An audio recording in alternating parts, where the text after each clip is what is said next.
afternoon. I call the meeting to order of the City of Frankfort Board of Commissioners. This is our January work session. Today's January 12th. It's 3 p.m. And Madam Clerk, will you please call the roll? Commissioner Richardson? Here. Commissioner Unger? Present. Commissioner May? Here. Commissioner Smith-Willis? Here. Mayor Wilkerson? Present. And no ceremonial or recognition to start off the new year. We do have citizens' comments next. I believe we have one that I saw. Is anybody in charge of that? Mr. Ferguson, would you like to step forward? I saw a name on there. Maybe there's more than one, and I'll remind you come to the podium and state your name, and we give you 5 minutes, and we'll give you a 1-minute warning. Okay. So I didn't plan on something so formal. My name's Andrew Ferguson. I live on 221 Coldstream Drive, Frankfort, Kentucky. Good. All right, you have the floor. All right. So I'm not here really to complain, but kind of looking for solutions, right? And it's not just me, it's other people. I mean, I have my moments where I'm like, I wish they'd put a speed bump here, or I'd wish they would do this. And most of the time I talk myself out of it. I'm like, it's not that important. I had a few problems. Like, I have 8 people that live in my house. I have 4 children and another child that lives here, and then 3 adults, right? And we hit a problem when it comes to trash. And I've done everything I can, and I'm looking for help on it. Now, I've worked with the people. I've called the people down at the solid waste department, and I've talked to them and trying to find out options, and I'm hitting a wall there. Over the years, I've been here since I bought a house here in about 2009. I've lived here roughly 2007, 2008, whenever gas went astronomical high back in 2008. Over the years, there's been changes. We've got trash cans now. Used to, you just put out whatever, and we used to be able to have a bulk pickup 3 or 4 times a year. You can just put out stuff, and now you got to call and schedule it. Used to be able to have leaves and branches like that. I think it still does. I didn't pick up my stuff last year, but you can call and schedule it. When I call to schedule stuff, it's usually a full voicemail, right? And I do get through every now and again. Like, I think we called for about 2 weeks. We finally got through, scheduled a bulk pickup on it. We do have 4 dumps, like be able to load up our trucks or whatever and take to the dump 4 times a year. I usually use all 4 of mine since I found out about that. If there is too much trash, you can go to Kroger and buy blue bags, right? And that's a viable answer. But the problem I have is, even if you get up, my trash runs on Friday morning, by the way. Even if I get up at 6 a.m. Friday and put my blue bags out, we have raccoons and foxes and all kinds of stuff, and I will have to go clean up my neighbor's yard almost every time. So I called. I was like, hey, guys, how about I go to Lowe's and buy one of these big trash cans? It's exactly like what you guys have. I will put the blue bags in there. You guys can dump that. That way you don't have everybody picking up, and it's easy for your trash can to get it. But the rule is it's only 1 trash can per house, no matter if it's 2 people or 8 people.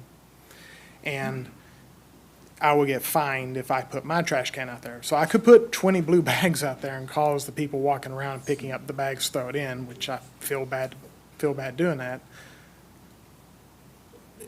Or I could take it to the dump, but it's only 4 times a year, only on Sunday from like 7 to 11, right? And I got suggestions. I mean, we could have a common dump area. If you've ever lived in Tennessee, I've lived in Albuquerque or New Mexico, Tennessee, Whitley County. I've had a house in Lexington. I've had a house here. So I've lived a little all over creation at this point. So I've seen it where there's a common dump area, right? Or a common bulk area you can take stuff to put in the trash can.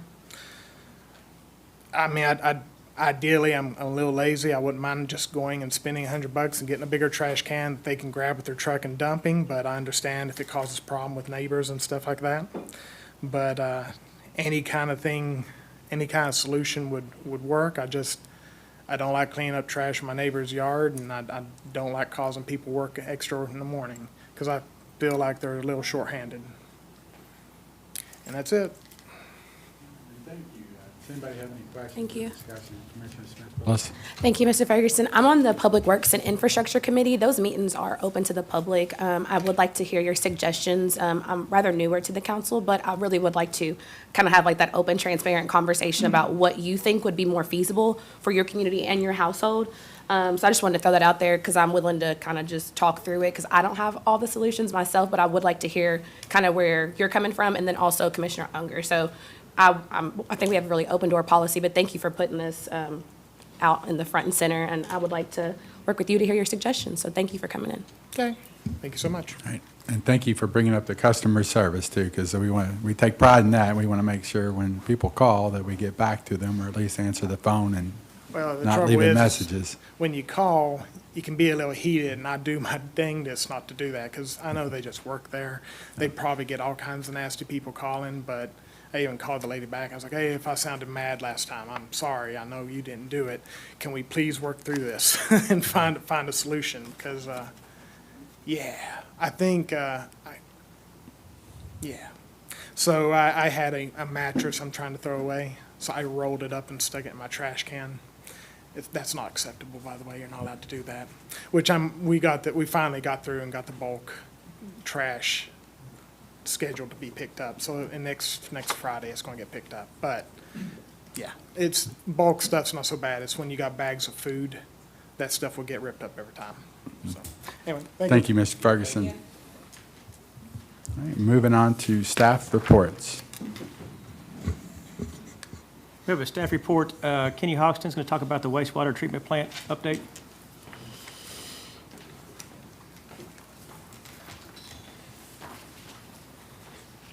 Good afternoon. Not a whole lot on the wastewater plant yet to date. We're still very early in the preliminary stages. We're going through different processes to figure out what's going to work best for us long-term. And then we have to consider, cost options that go with those, and then just move forward from there. We are looking to try to use a smaller footprint with some additional processes to help keep it more compact. But we're still, I'll say it's really early right now. We really haven't even started the plant design, the formal design yet. We're still just looking at different processes on how to move forward with those things. So we're still at least a year out before we would have significant information to bring back to you all. And I'd be interested to know who's involved in that process? Is the city manager involved in that process? As of right now, we just keep him up to date. He's not been heavily involved. We have went to several different other plants to look at their processes, talk to their operators to see how these different processes run, how they operate. Right now, the process that we have is very maintenance intensive, and for lack of better terms, we're spending a lot of money on just keeping things running. And long-term, we don't want to have to do that. We want to make sure that the new plant has a system that is much more reliable, much more energy efficient, and we don't have to worry about the breakdowns that we have now. If I recall, when we did the NREL study 3 or 4 years ago, when we were talking about going 100% renewable, one of the things that they brought up was the wastewater treatment plant uses a significant amount of the city's energy. Well, that's a big contributor to our energy usage. Is there any, I just want to be mindful of that, since I know we're not very far down the road here, to explore those options. I know other cities have looked at or put in systems that are not totally self-sustaining. They still rely on energy, but in times of, when energy's down, or the electricity's Right. down, I should say, that they could island for a while and keep running. One of the things, biosolids is one of those things that has been a very hot topic here lately for PFAS, the microplastics. So as we have been looking at that, we wanted to go to Class A, which makes our biosolids a soil supplement. So you can mix it with mulch, compost, and all the different things, and it just helps add nutrients back into the ground. But until we know whether they're going to make the microplastics a record chemical or not, we have to put that on hold. We can't sit there and say, okay, we're going to land farm and landfill all this stuff, and then in 10 years it gets designated a record chemical, and then the landowner is now responsible to clean up every bit of microplastics that's on his or her land. So there's still a lot of regulations that we're trying to work through, but that's what we're in at right now. We're in that planning stage so that we're looking at each process and how we can make it the most efficient of what we can and not waste as much energy. Unfortunately, wastewater, it's not the cheapest, and you're going to use energy to make sure everything is treated. So UV is one of those that is going to reduce our electricity, because we'll be able to ramp the bulbs up and down and only use exactly what we have to have instead of having our generators for our ozone system running full blast all the time. So that is one of those things that we will be using less. And, you know, it's kind of a balance. We can use chemicals or we can use electricity, and, you know, we actually get a very good deal on our electricity. So we try to use the electricity more than we do the chemicals. Any other questions? And for the record, how we're expanding the plant, that's the whole purpose of this, right? Upgrading it and expanding this. Correct. For future growth. We want to double the capacity of the plant. That way we have more room to grow, and for 50 years we should be good for any economic development or large facilities that would like to come in. That's all I have. All right. Thank you, Mr. Hoxton. Any discussion items? The first item in discussion would be the Capitol Plaza and County IRB pilot program. We're going to have Gil Johnson come up and present to you all on this. Thank you, Mayor. Jason, my name's Gil Johnson. I'm bond counsel for Franklin County, connection with the proposed industrial revenue bond financing for the Capitol Plaza Hotel. Just a little brief history. Oh, by the way, I should introduce Russ Salzman. He's one of the principals with the developer and is here today. Thank you all so much for taking time to work with us. But in any event, this morning, there was a Finance Committee meeting at Franklin County Fiscal Court where we reviewed the industrial revenue bond proposal. I think it's fair to say it received a favorable response, although they don't vote on that until January the 20th at the fiscal court meeting. But the bond that we propose to, or they propose to issue, will be in an amount not to exceed $33 million, and it will be for the complete and total renovation of the Capitol Plaza Hotel, various upgrades, et cetera, which I think have been the subject of some conversations in this community, both city and county, for the last probably last year. But in any event, we propose to issue that, and the benefit of doing that is to provide a local incentive, and that local incentive is the abatement of property tax. And that's what I'm here today to kind of either answer your questions and present to you what we're asking the city to do and what we are asking and what we've asked actually the school district, the city independent school district, to do that they've agreed to. So first of all, the pilot agreement is exactly what it says. It's a payment in lieu of taxes. The structure of the transaction will be that the Plaza Hotel property will in fact be transferred to the county, albeit temporarily for a 10-year period of time. That is in accordance with the Kentucky statutes to provide this particular abatement, KRS 103.285. And once that's accomplished, then they will lease the property back to the developer. The developer will then proceed with construction. They have invested, I believe, about $6 million in the property. That's with the acquisition of the property itself. And there's an additional roughly $28 million that would be added into that. We put a few extra dollars in the bond proposal or bond resolution, so in case we had any overruns, et cetera, that would be covered without us having to go back through this process again. As I said, we have proposed to ask the city to join in the pilot agreement, and we ask, or the county asked also, that there be a preparation of some financial analysis. I'm not a financial advisor, don't purport to be one, but I do believe that you have in front of you, or certainly was in the package that I delivered, the projections based upon information that Compass Municipal Advisors had secured. And I'm just going to hold that up. It's in the memorandum. Jason, did they get that? Okay, all right. So I want to start with the school first, because the school has agreed to a one-time payment of about $1,063,000 that will cover a period. It's intended to cover a period of 10 years when they don't actually assess the tax. It's literally a payment in lieu. That's probably more accurate to say it's about a 9-year transaction because of the way the calendar falls.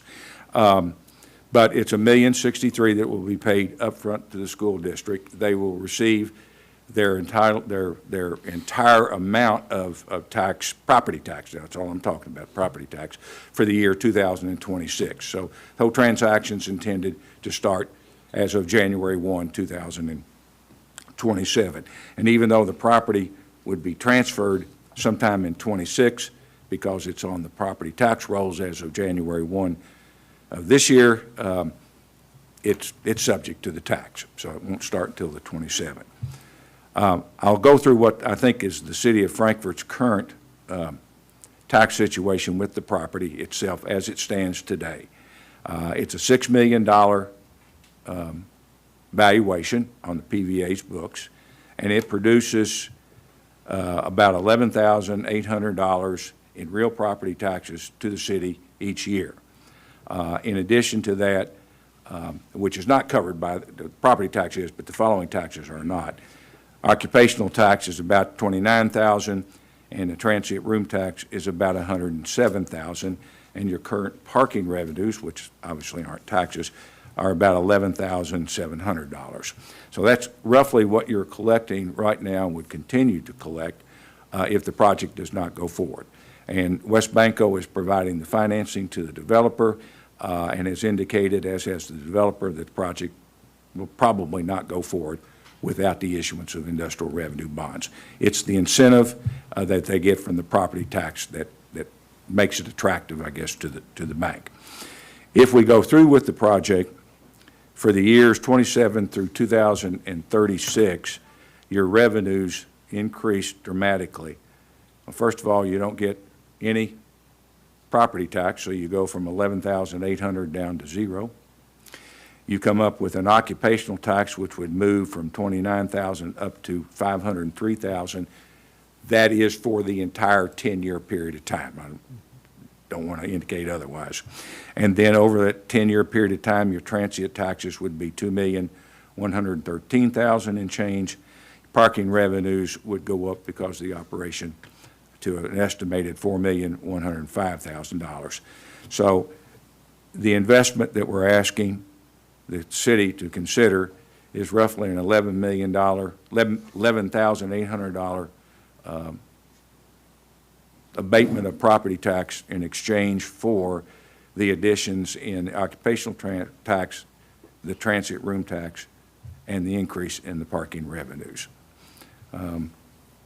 There is one other item that's in this particular pilot agreement, and that is the developer has in fact given us, for lack of a better word, a guarantee that we will hit 43 full-time equivalent jobs and 60% average daily occupancy beginning with the period January 1, 2030. They would be required under this agreement to provide a certificate of the number of employees and certify the occupancy rate, daily occupancy rate for the annual period of time. So that would be for the year 2030, and if they didn't accomplish that, then a portion, 50% of what you would have received would come back to you in the form of payments. So basically what it is, I can answer any question about the revenue bonds, any question about the pilot, I hope, and any other questions you may have.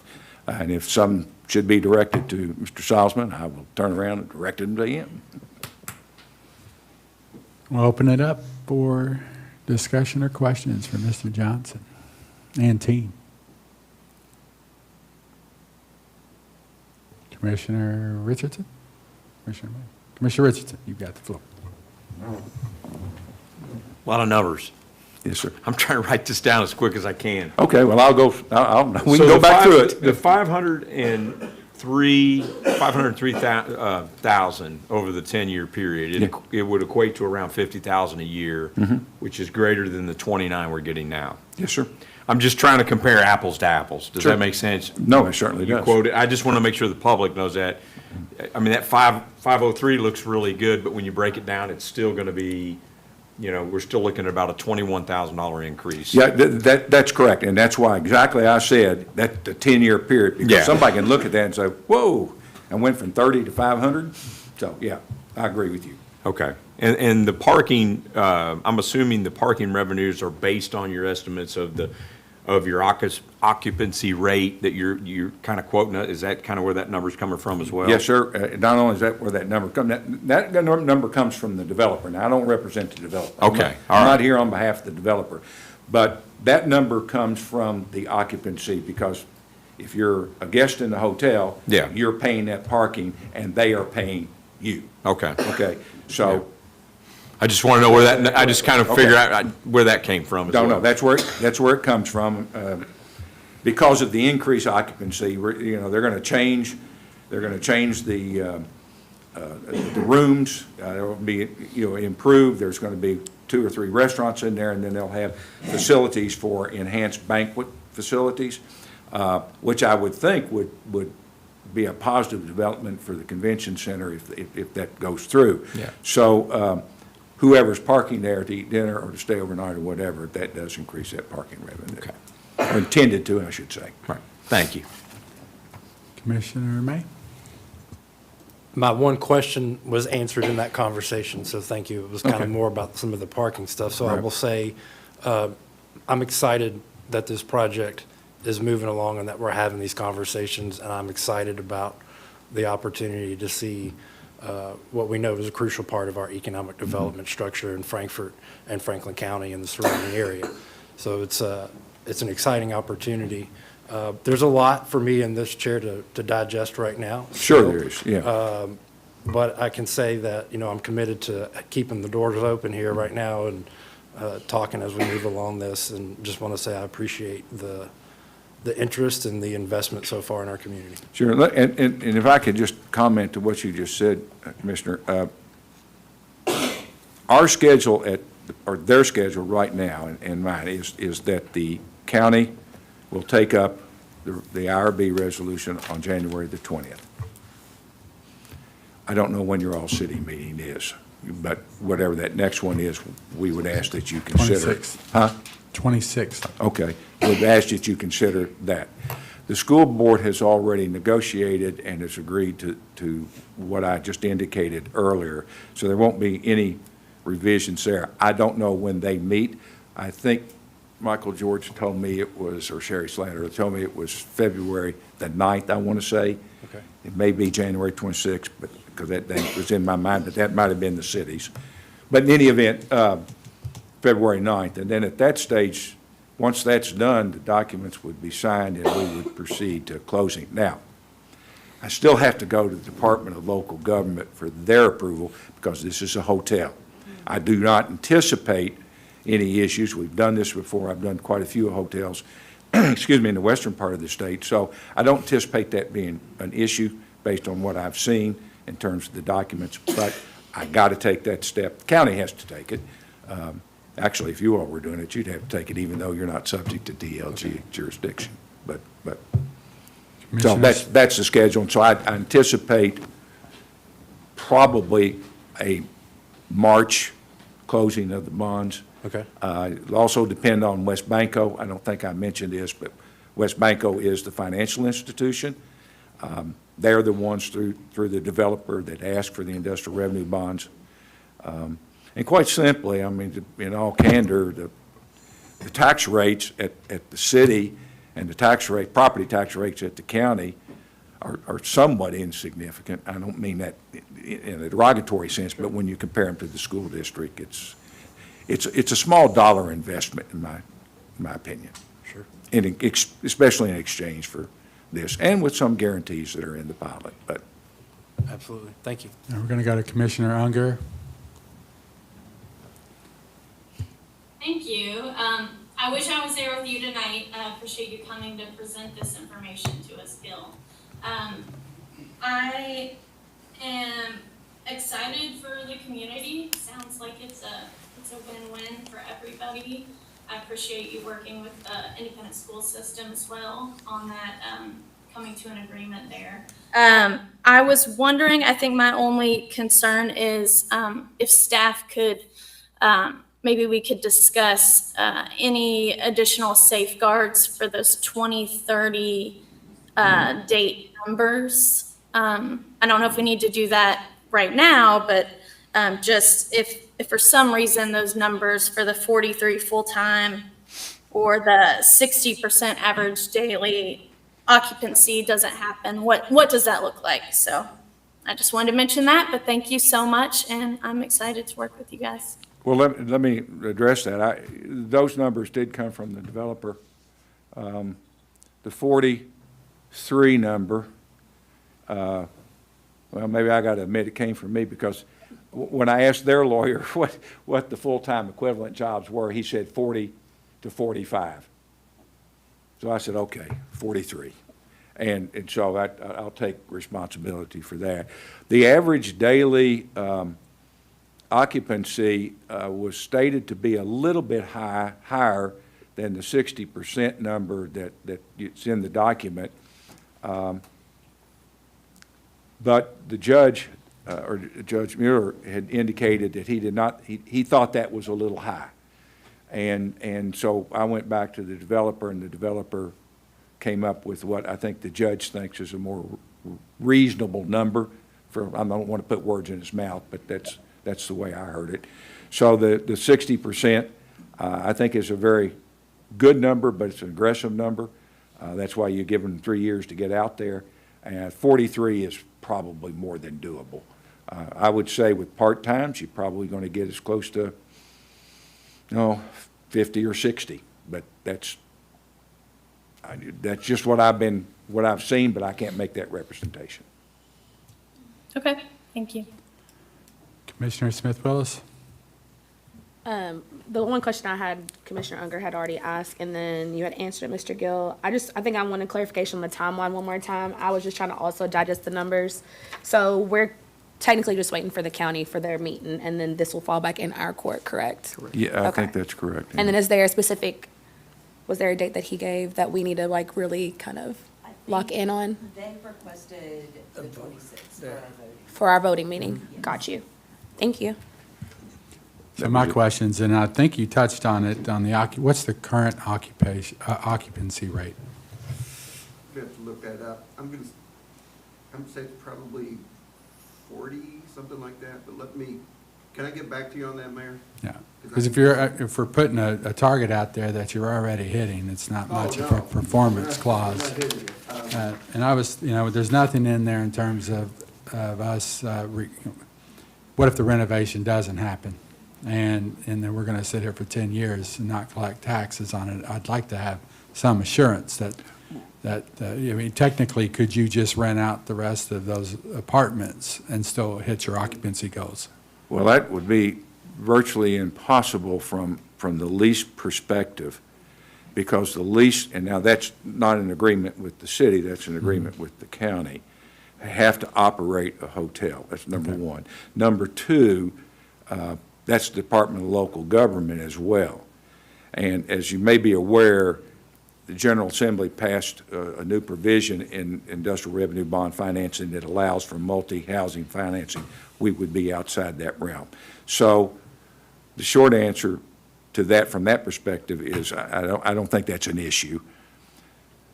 Thirdly, and probably more important, is West Banco, because I don't think they're going to finance this if they're going to change their business model, which is what that question kind of. And I don't know if it was, because I know that it's a mix right now of residential and. It does have some now. apartments, and I don't know what they're supposed to do with that.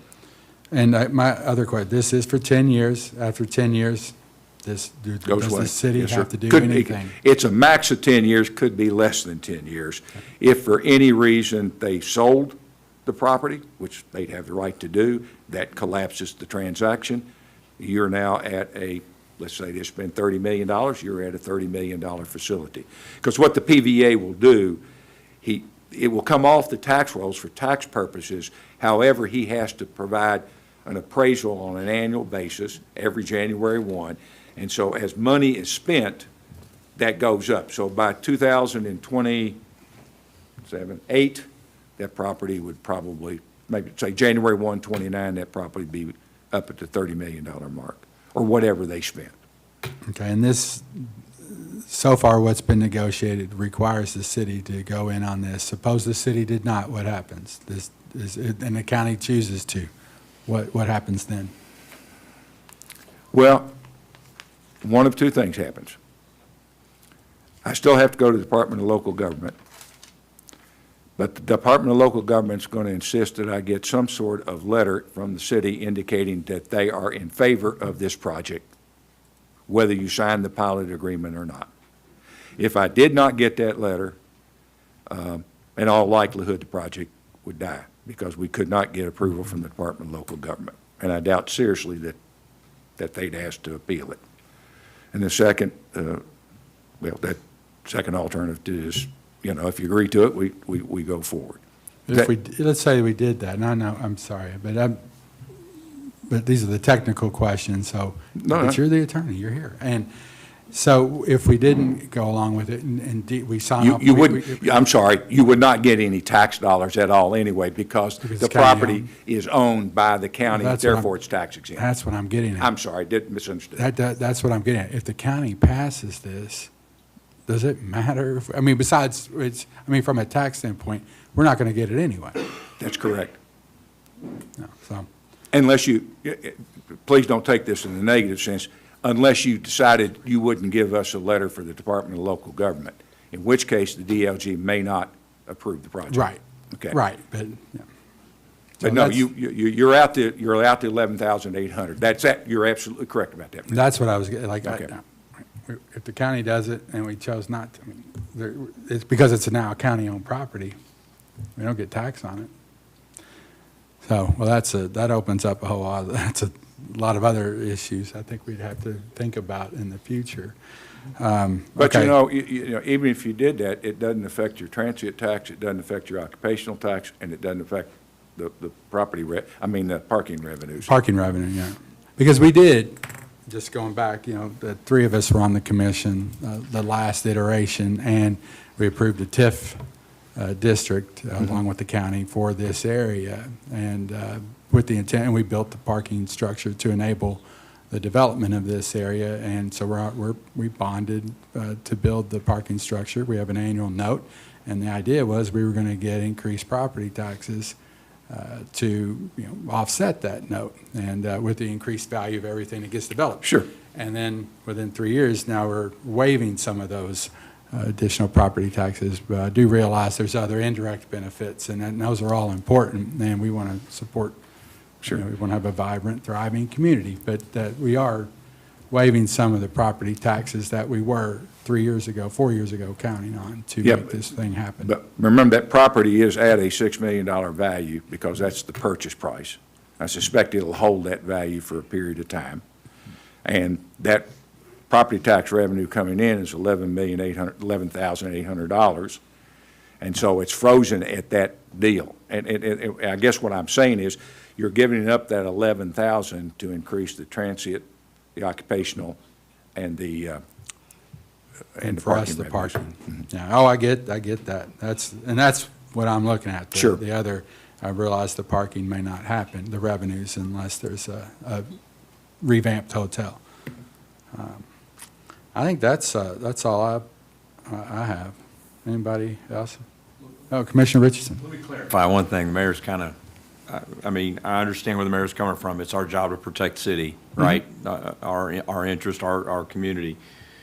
The real risk is the property tax, is the $11,000 that we get right now, correct? Yes, sir. That's it. That's it. The rest of it, even if we did not do this, and I just, for the public, you know, during this IRB, it looks like the bulk of what we would receive comes from our parking garage, almost a little over $4 million. Yeah, and I understand that there were negotiations at some point in time between the city and the developer regarding that, so I have nothing to do with that. You tell me Yeah. the numbers and I just plug them in. Or I don't plug them in. I do want to point out, I looked at some of your numbers, and I just broke this down a little bit. You know, we go from a total of 63,000 per year total, which the numbers you gave me. I just kind of roughed that up on my little calculator up here, to over the 10-year IRB to 672, because, you know, you just divide that total, the 6.7 million by 10, we go to over $600,000 a year, roughly. Yes, sir. That's Yeah. the way I read it. Yeah. Again, I want to emphasize, I didn't do the numbers, but. What I'm trying to do for those that, I'm sure this is going to be reported on, I am 100% with the mayor. I don't want, you know, I won't lie, I was not on this board when the parking garage was approved. Mm-hmm. There was a lot of community up about that. I was one of them. But now that I've gotten the true picture of we needed to do that, that's part of it, is to, I'm imagining from the parking garage, that benefits you, correct? 100%. 100%, and a brand-new parking garage. So it's kind of like, it may have not went like most people build the hotel, then they build the parking garage. And trust me, I don't, you know, maybe it was the cart before the horse, so to speak. But I just, for the public, I want them to get clear. This is not an easy decision, but from what I see, it looks very beneficial for both the county and the city, especially when it comes to revitalizing downtown. And we're in the midst of trying to get a convention center, meeting center, whatever you want to call it. You know, I'm sure everyone on this board remembers when the hotel was it was thriving down there, and all of that brought, you know, not just, you know, especially during this time, we have our sessions in, right? And we would love to keep our legislatures, right? Our Downtown. Right downtown in our home, and that used to happen. So, but I just kind of, those numbers, you know, in the same, if we did nothing, if that stayed the same, I do want to point this out, you know, you've got that little over 6 million, it's 6.27 million. If we did nothing, from the numbers you gave me, we would only receive about about 1.5 million in that 10-year period. So If both you and the county did not, and you all said we will not support it, I mean, you wouldn't give me Yes. that letter. Yeah. You're about 1 million, that's absolutely correct. 1.6 million, so it's right at it, so I just kind of want to point those number outs to the community, that on the surface, I don't want anyone to take a hit that, hey, you the parking garage, we really needed that property tax, but this looks like a very good partnership with 3 entities here in reality. I think so. You know, and let me add to that just a little bit. I don't think I'm violating any trust here.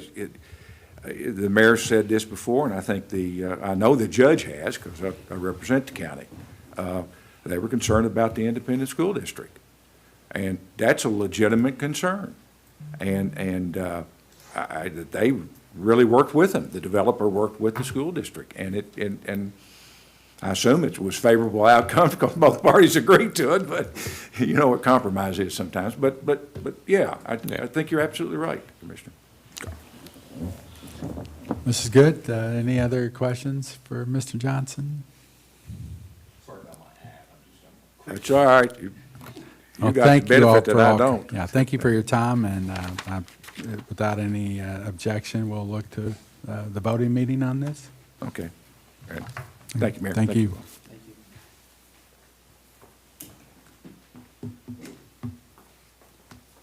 Mayor, I did verify the number while he was speaking. We average, this coming off a slow period, we're between 35 and 40.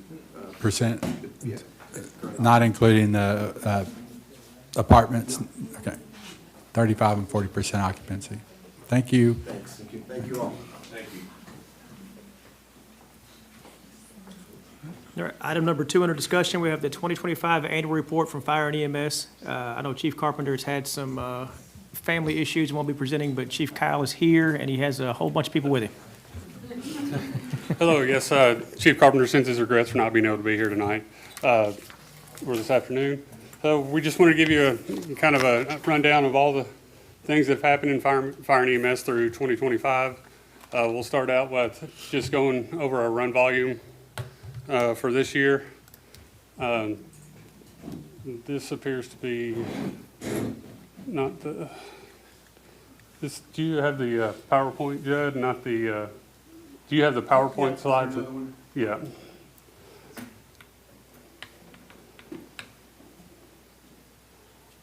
Okay, there we go. All right, so with me I have the admin staff, Rick Frank, Cody Rich, Matt Marshall, and Kenny Barnett. Each one of us will be doing a little represent of our topics. So for fire calls in 2025, we responded to 1,186 fire-related calls. 102 of them were building, cooking, vehicle, grass fires. We had 248 rescue and EMS fires. We responded to 113 hazardous conditions and 302 false alarms. As far as EMS calls, we responded to over 9,000 calls for service. 2,563 of those were in the county, and we made 101 responses to other counties for mutual aid, and we assisted with EMS calls 66 times throughout the year. That's a total of just over 11,000 runs for the three crews for the year 2025. Next, we'll have Rick Frank or Cody Rich come up and talk about the fire training. Thank you, sir. My name is Cody Rich. I'm the fire training officer. We had a very busy year, very productive. We have accumulated over 20,725 fire training hours in the last year. We conducted our own in-house recruit class. We have 4 personnel from there. Each of them have now graduated and they're now online. Last year we conducted an IFSAC driver operator course, a hazmat technician course, and a rope rescue technician course, all with our own instructors in-house, which is pretty cool. We conducted multiple officer development courses, which we're going to use to strengthen our leadership skills for our officers online. And we have had multiple firefighters complete the IFSAC Firefighter 1 and 2, Fire Officer 1 and 2, and Fire Instructor 1. Thank you.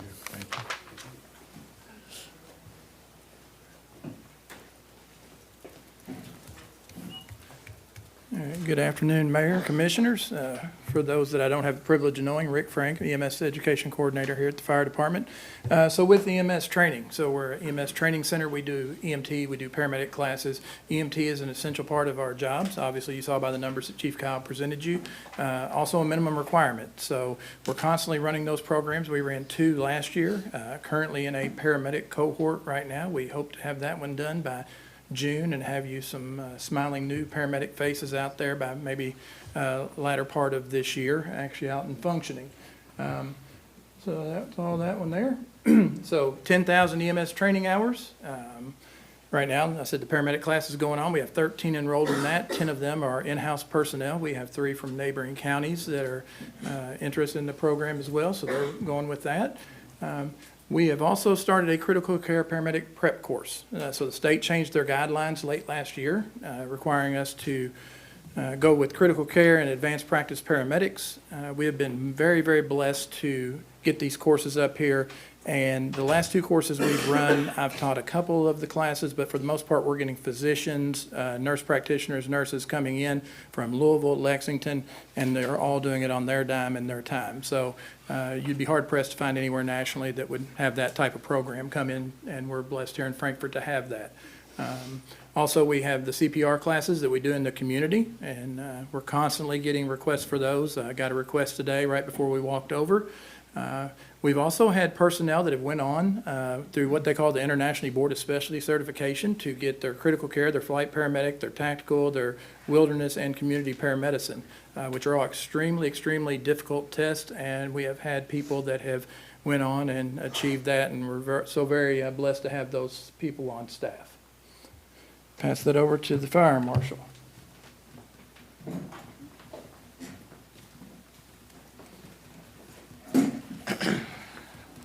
Well, like Rick said, you know, in case some of you don't know me, I'm Fire Marshal Marshall. So, yeah, in the Fire Marshal's office here at Frankfort Fire and EMS, I kind of wanted to brag because my slide's kind of short, but really it's long. We're we're just so proud of the department, the men and women here in Frankfort, because we had a historic year. But we didn't waver. We didn't waver for the commitment to the community service and the outreach.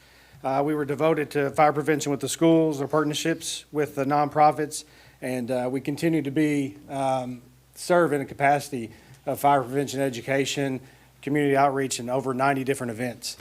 We continue to do fire inspections of commercial properties and residential commercial properties of over 1,700, 130 different pre-plans. We had a graduating class of 6 Citizen Fire Academy alumni community members, including one city commissioner. We also reviewed more than 20 new commercial properties or job sites for the I don't know, huge growth in this city, which is fantastic. We installed over 101 smoke alarms, 3 bed shakers. We provided 160 free fire extinguishers for residents. We also partnered with KSU for a 9/11 memorial stair climb, and then we also partnered with FRMC for our 3rd annual fire safety night, which was massive, it's huge, giant crowd. I could continue going, but I just wanted to say how proud I am of this department and this community still. We do a whole lot.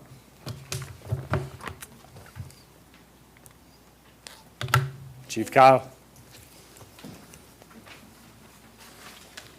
All right, back again.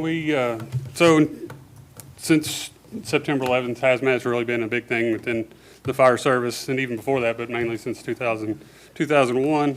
And during the time frame I've been here, we've had a really strong hazmat team. Then we dwindled down as hazmats didn't become much of an issue anymore as far as our concern. And now we feel that is more of a impactful situation. So one of my goals is when I came over as assistant chief was to strengthen our hazmat team's knowledge and abilities. And since then, our hazmat team's gone from about 10 to 12 people who are kind of dedicated to it a little bit to a team of 12 members per crew. So we got about 36 members on the hazmat team now. It's kind of a blend of volunteers who have taken personal interest in hazmat, and then there's some that just have to be on the team by virtue of their position if they're at Station 2 where our hazmat truck is. So we got a kind of a blend of people. The rescue sergeants have also need to be on the team by virtue of their position. And early 2025, I asked Captain Eric Simpson to step up and to lead the team. He gladly stepped up, and we instituted a rigorous training schedule for our team members. So we trained 4 to 8 hours a day every other month, get them trained up. And so they can rehearse coordinated incident command, supplemented by monthly crew trainings. So that in months we don't do the team training, we do crew training. So looking ahead in 2026, now we're going to do the team training is going to be monthly instead of every other month. And we're just going to try to specialize and focus on newer developments such as dry decon, which is a new form of decontamination that is, sweeping the country. So we're going to try to tackle that. So we just hope to keep the momentum throughout the next year. Next, we got the technical rescue team. So as you know, in April, we had historic flooding, and during this time, our technical rescue team led the way with historical responses. We evacuated and rescued at least 160 people and countless animals. We helped the utility company restore electric and internet through several areas throughout Frankfort. And this team also, it trains monthly for 8 hours a month as a team, and then they go out on the other months and train the other firefighters up to the same level. So some members of the team were deployed 3 times throughout the state for different disasters. We have members receive certification in all rescue disciplines, which is rope rescue, swift water rescue, trench rescue, confined space, and vehicle rescue. Let's see. All right. This year marks a historic achievement for our department where we had a few members, Chris Hostetter and Cody Rich, were accepted into the Ohio Task Force. Matt Stevens was accepted onto the Alabama Task Force, and Chris Hostetter, Cody Rich, Anthony Poore, Matt Stevens, and Tabitha Barnes were selected to be on Kentucky Task Force once one, and once it becomes operational, they'll be leaders in that group. This is the first time in our department history that members have been accepted to these prestigious teams, representing both individual excellence and department pride. And CTC Fire Program, Kenny Barnett. How are you all? I'm good. I'm Kenny Barnett, Captain Training Specialist with the Fire Department. I've also been the one that kind of stepped up and took over the CTC Fire Science Program. We currently have 51 students that are enrolled within the program. Over the course of 2025, the students completed roughly 4,990 hours of training. And that's training, not only classroom stuff, but that's also hands-on training that we do side by side with the other members of the fire department. We had a field trip that occurred back October 30th where we went down to the fire training center. Spent about 5 hours down that day, and they've done everything from jumping out windows head first onto ladders to rappelling off of the top of the Connex container. So they had a lot of fun.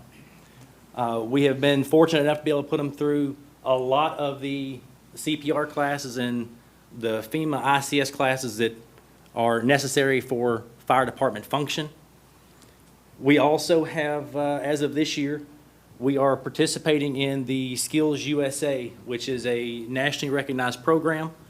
And these students are going to compete at the regional level and hopefully move on to the state and I hope national level. But you never know. I think they only select one from the state to go on to nationals, but hey, that's my goal. Got to set it high, right?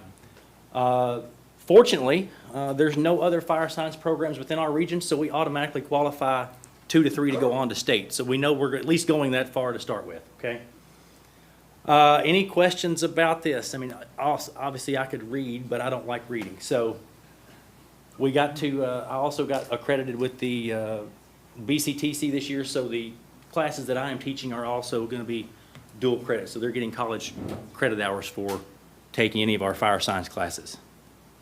Commissioner Smith-Willis? You just answered my second question. My first question is, and I might not ask it the correct way. I know you said you have 51 students enrolled in CTC. I was curious what the recruitment and retention rate is for them to like graduate and then cross over, because you have to be 18 to be a firefighter, right? Correct. So what's how many people have done this program and have transferred over to our actual fire department? Well, this is only our second year with the program. Got so it. we haven't really maneuvered that far in. I can tell you that currently we have 2 of the seniors that are also co-oping with the city fire department. So I do feel like at minimum, we're going to have 2 applicants come out of this class when they graduate in May. But I also feel like we're going to have a few more, because I've got a few other seniors that have transitioned quite well into the role of being within the fire service. Now, obviously, it's going to be fall before we're going to be able to put the first people through Fire 4, which is the end of the road, if you will. So we're still really new, but we're growing leaps and bounds, and we're even looking to throw EMT class in there for the fall semester as well, just to try to help better prepare them for applying to the department. Are there, follow-up question. Are there any incentives to like just cross it over like after you, like once they do that Fire 4? Or is there, I guess I'm wondering, what does like your education track look like in terms of the CTC to actually bringing working employees to the city? And then like, what is those incentives? A really terrible word to say, just to be like a working class citizen, but like, what are the incentives? Because 18, you're still rather young, and like, what are you all doing to really bring them over to the city? Well, for one, once they become a member of the fire science program, they're issued a state fire department number, just like anybody that gets hired in with the fire department. So all of the training hours, at almost 5,000 hours, equates directly over into the same hours that they would be receiving during a recruit class. So they are very far along in the path of fire recruit, if you will. Now, granted, they're not 18, they can't participate in live fire training yet, so they still have some stuff they've got to do. But what it does for them is the state fire incentive is not very far out of reach, where we have people that come on with nothing. They have to reach that 300-hour level before they can get their state fire incentive, where these guys are going to come in and only going to have a handful of hours before they're ready to get that additional $4,000, $5,000 incentive out the gate. Plus, then, like I said, if we can get this EMT program started and go ahead and get them through that, then we're going to have them that much further along, ready to put them on an ambulance and ready to start making runs a whole lot sooner than, somebody that we hire that has zero training at all. Cool, thanks. All right. Any other questions? Commissioner Richardson. Hours, does that equate for BCTC with them, do you know?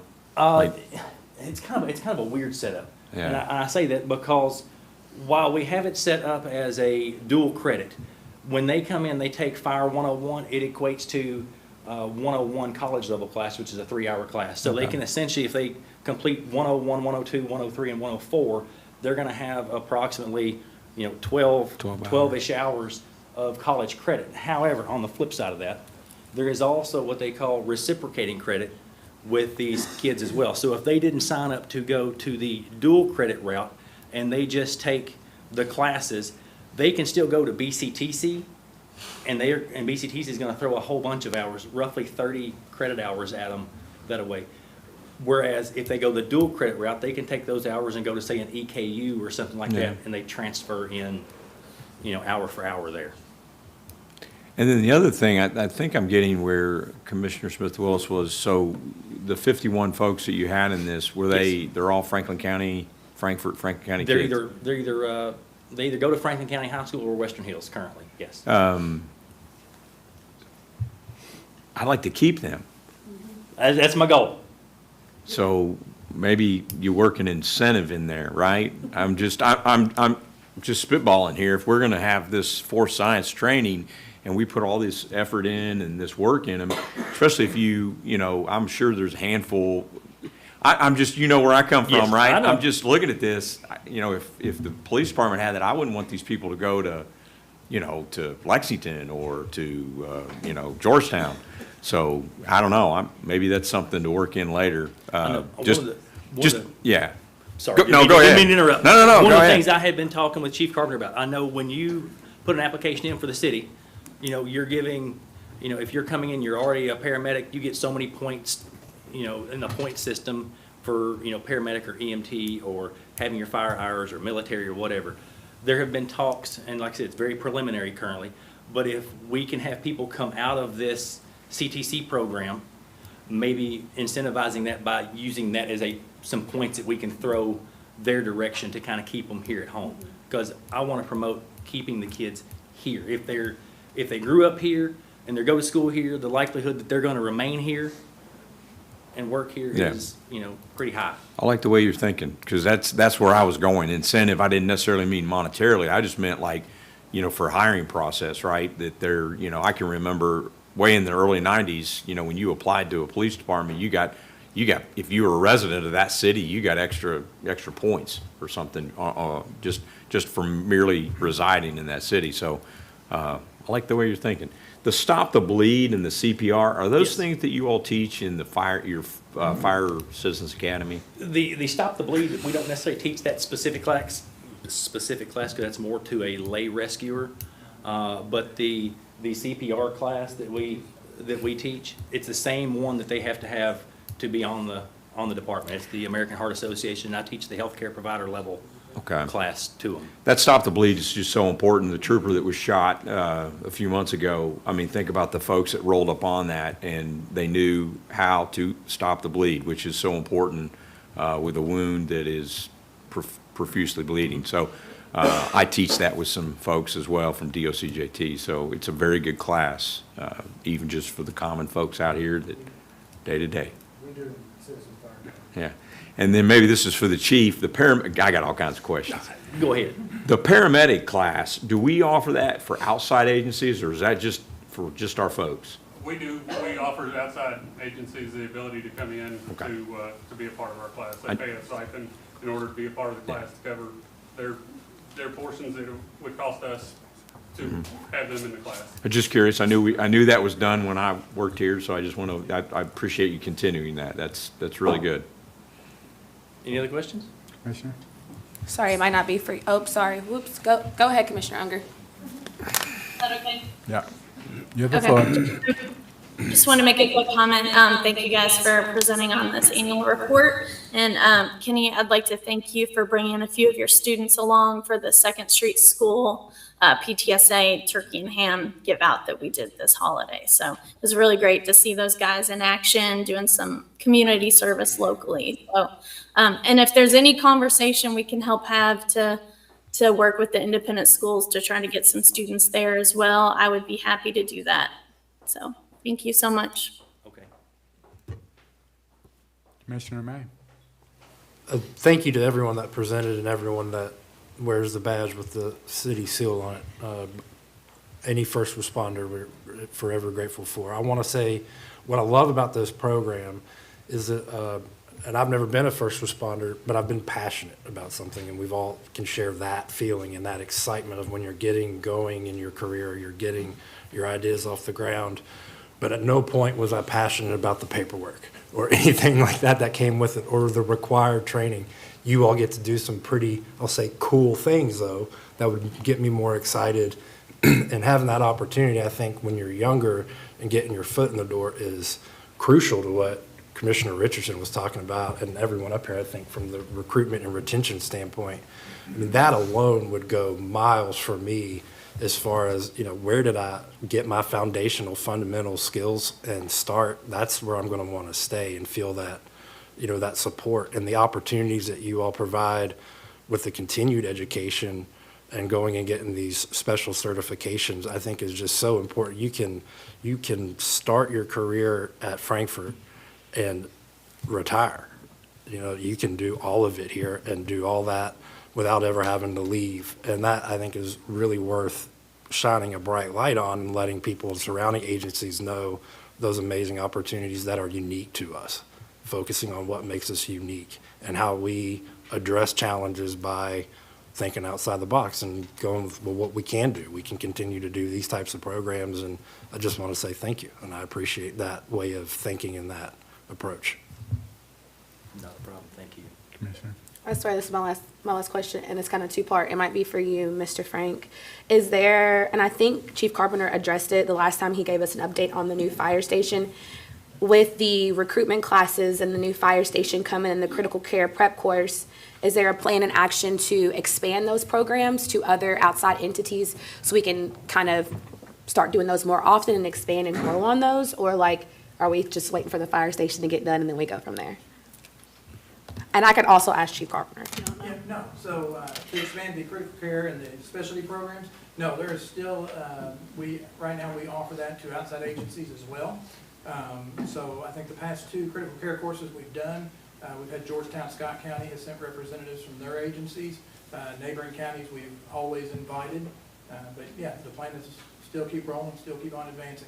Cool, thanks. And then one more thing, and it could be for anybody. Somebody did ask me a few weeks ago, do you all do car seat installations still? And are those advertised, or who does those? The hospital? I just want to make sure I get back to this person because I said I didn't know, honestly. Our department currently, we do not do car seat installation certifications.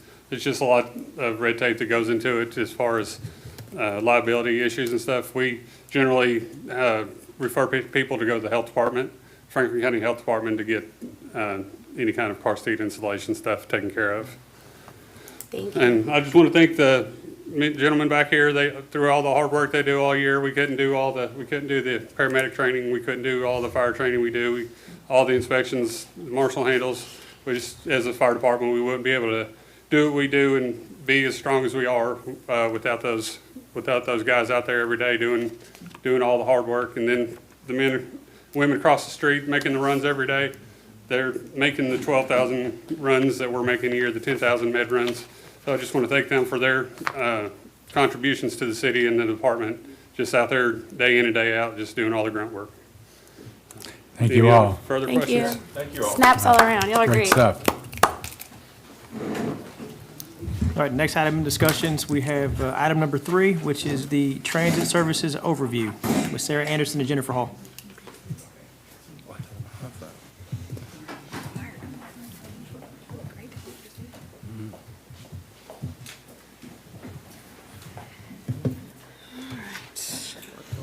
Does it go this way? I think it goes this way.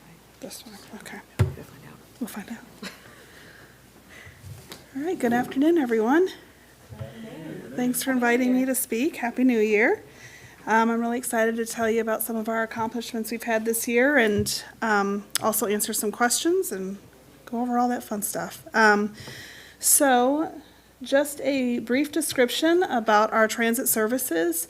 We have a demand response service, which is our door-to-door service. It runs Monday through Friday, 6:45 a.m. to 6:30 p.m. It's available to anyone who cannot access the regular route bus. It's a 24-hour reservation required before 2:30 p.m., and the cost is $2 per trip.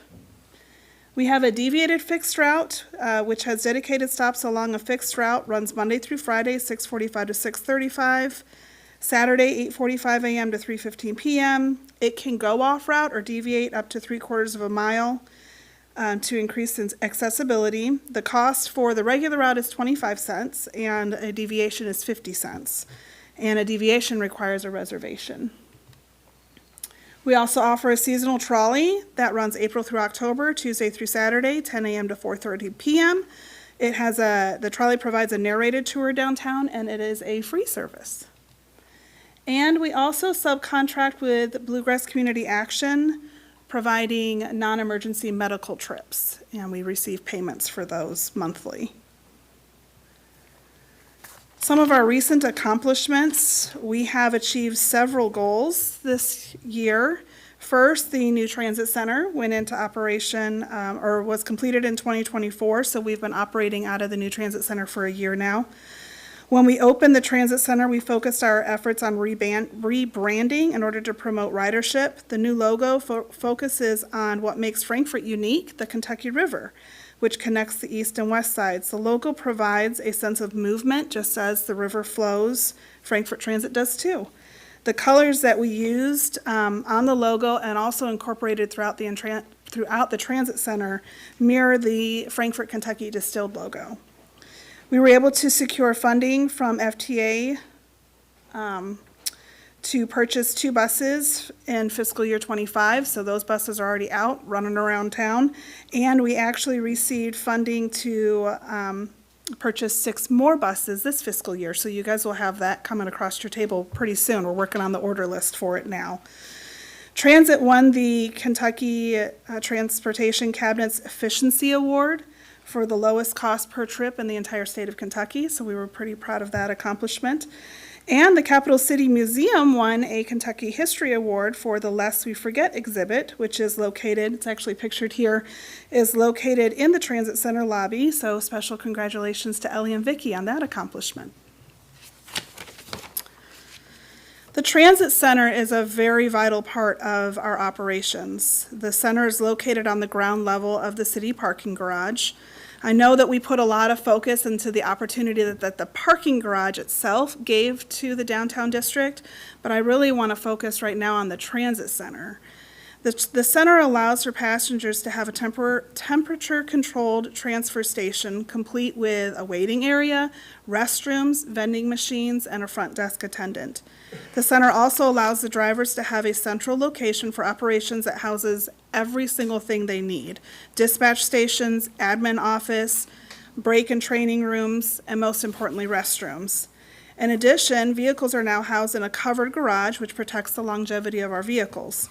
The center has truly enhanced the transit environment for passengers and the city staff, so thank you so much for the support for the transit center. Ridership data. So we have to produce ridership data for KYTC and FTA every year, and the total number of trips actually increased 22,633. So that was quite an additional increase in ridership. We did have a couple of columns that went down. Trolley ridership did go down. And the reason that trolley ridership went down is because our trolley was out of operation for a significant portion of the year. So we were running that in a smaller van, and sometimes people were coming and saying, I really wanted the trolley experience, so they weren't riding with us this year. Also, our NEMT services went down, and that was due to a lack of staffing. So for a little while there, we were only running one driver. We're now back up to 2 NEMT drivers, so I expect for that to increase this year.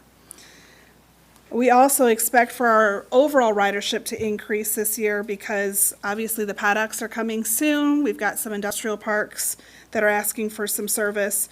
But I will say the increase in ridership is causing a little bit of a strain on our current routes. So we will be looking forward to working that out in the future. And we also know that the increased ridership is indicating that the community is using transit. Here's the nitty-gritty budgets. I'm going to do a very surface area of this. One of the items that I've been asked to discuss today is the possibility of going to a free fare system. In order to discuss that, I want you to understand how the fares are calculated into our overall costs and grant reimbursement. There's a common misnomer that says that decreasing fares will decrease grant reimbursement, or decreasing fares has no effect on grant reimbursement. And so I wanted to go over those numbers just to show you what happens. So if you see from the first, the upper chart, there's $119,096. That is the total gross cost for that month. We've spent $119,096.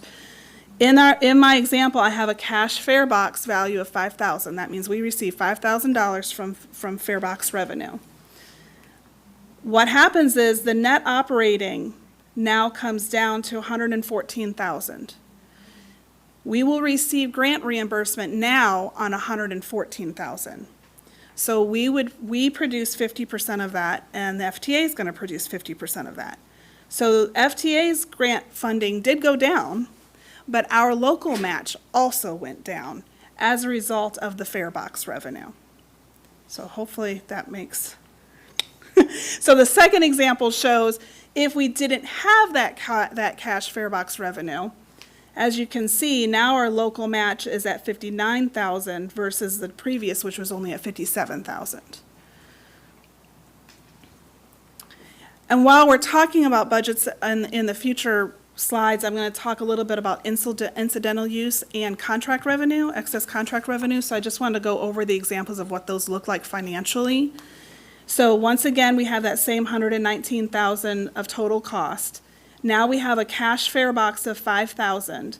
And under that, I also added $5,000 in incidental use.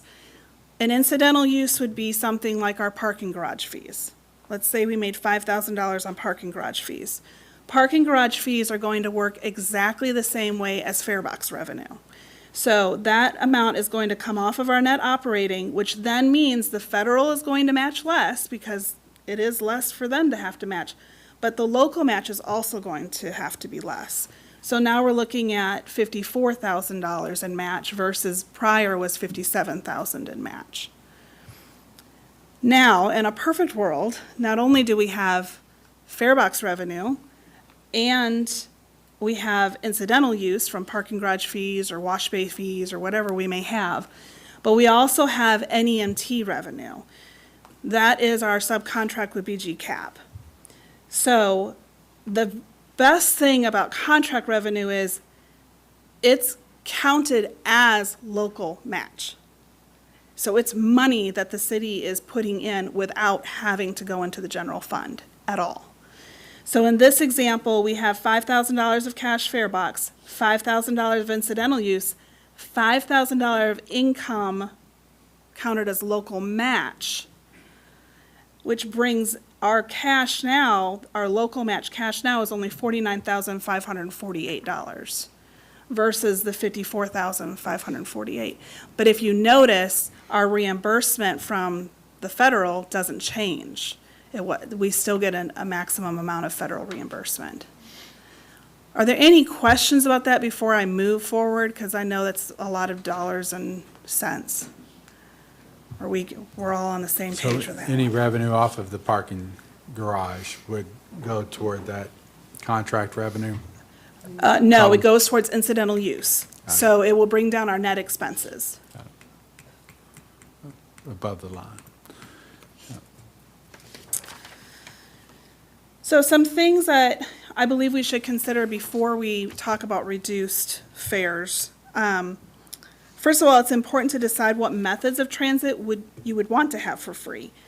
If you want to do just the routes and take away the 25-cent fare, if you do that, then we also have to take away the deviation fares because we're only allowed to charge up to double the amount of what our regular fare is. So if it's free for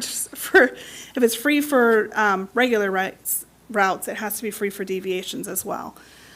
Also, you could also look into maybe, right now it's 25 cents for everybody. It doesn't matter if you're 12 years of age and under, it doesn't matter if you're a veteran, it doesn't matter for any other reason. It is what it is. So we could look into possibly doing lowered fares for specific groups of people.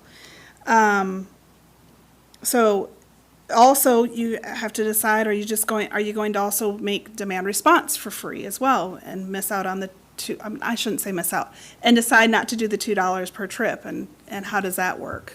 So it's just something for you guys, I guess, to decide on what you would prefer to have if you did a free fare. Maintaining a fare reinforces that transit is a valued service, and it's essential that everyone shares the responsibility of maintaining the service.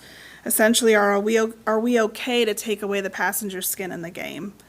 I do think there is a certain amount of monetary investment that I think is great for our transit system. Experience also shows that once we remove the fares, are we okay later on in the future to put them back in? And that's a little bit of a harder task, I think.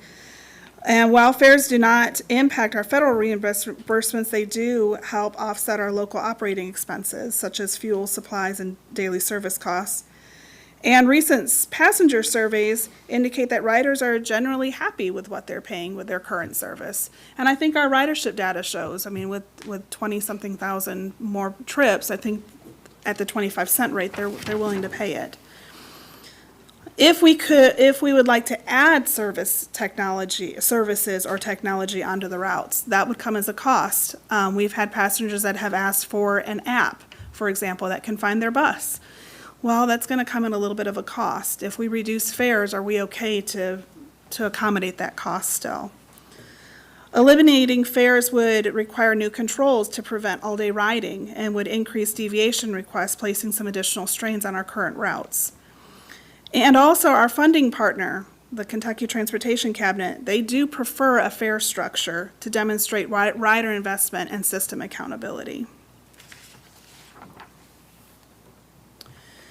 So we just talked about incidental use. So those are essentially non-fare revenue sources. Here's a list of some things that we could possibly do in order to increase our incidental use. So I did an estimated annual amount. I know you just heard about the hotel, and they gave their figures on the parking fees. We've only done parking for 2 months, and both months we made about $500. But that is, I mean, I just found out they're at 40%, and so I do expect for that to increase. But right now I put parking garage fees at about $6,000 annually. We could do advertising on the bus shelters and on the buses. I looked into some areas around us, and this was a very low estimate of $165,600. We also do have the training room at the transit center. When we built that, we made it so that it was a separate entity on its own. So it has its own restrooms, its own accessibility, where if we wanted to, we could rent it out as a community room. We also have the old admin building that we're no longer using. That could be a source of income. And then we also have the wash bay. Now currently our wash bay is in disrepair as far as the overhead. We do need to put money into that, but once we did, I've got a few bus companies, BG Cap being one of them, that are asking to be able to use it to wash their buses too, and it's built for that, so that would be great. We could charge them for it. Now, I do want to also make sure to put emphasis on the contract revenue is the NEMT service. That's about $80,000 a year. That $80,000 is just with 2 staff. So if we wanted to increase that, then if we had increased staffing, I have the vehicles, they're available.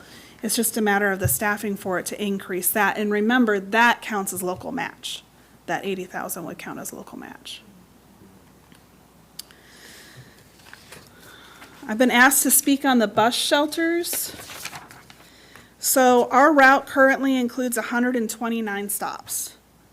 It's always shocking to me when I, when I see it. Of those stops, 26 have shelters and 10 of them have benches. We've identified 4 bench locations that could already be upgraded to have shelters. Since 2020, we've been making very steady targeted improvements to rider amenities. We've added 13 shelters since 2020 and the 10 new benches. We've been focusing on high ridership and priority locations. This approach has allowed us to improve comfort and accessibility while still being mindful of the cost and the physical constraints. Future bus shelters will need to be more resistant to vandalization. We do have 3 bus shelters currently that have been kicked out. The glass is kicked out and we cannot have them on routes. So that is something we'll need to look into for the future. The average cost to install a bus shelter, including the concrete pad that's underneath of it, is approximately $17,000 per location. This estimate is based on actual costs of our previous installation in 2022, and the figure reflects the shelter structure and pad only. It does not include any additional work. In some locations, shelters cannot be installed without first providing pedestrian access. This may include sidewalks or making ADA accessibility upgrades. Those access improvements are not included in the shelter cost estimate and require separate funding from the Public Works Municipal Aid. So I hear all the time, we should put shelters at every single stop, and I would love to put shelters at every single stop. They're very important, but unfortunately, I don't feel it's feasible to have it at every stop. We have a large number of stops, first of all. Second, many of them face physical limitations such as narrow right-of-way, landscaping constraints, and terrain challenges. In some cases, shelter placement would also cause a concern for visibility and traffic movement. So I've given you some examples. This is just on the east route.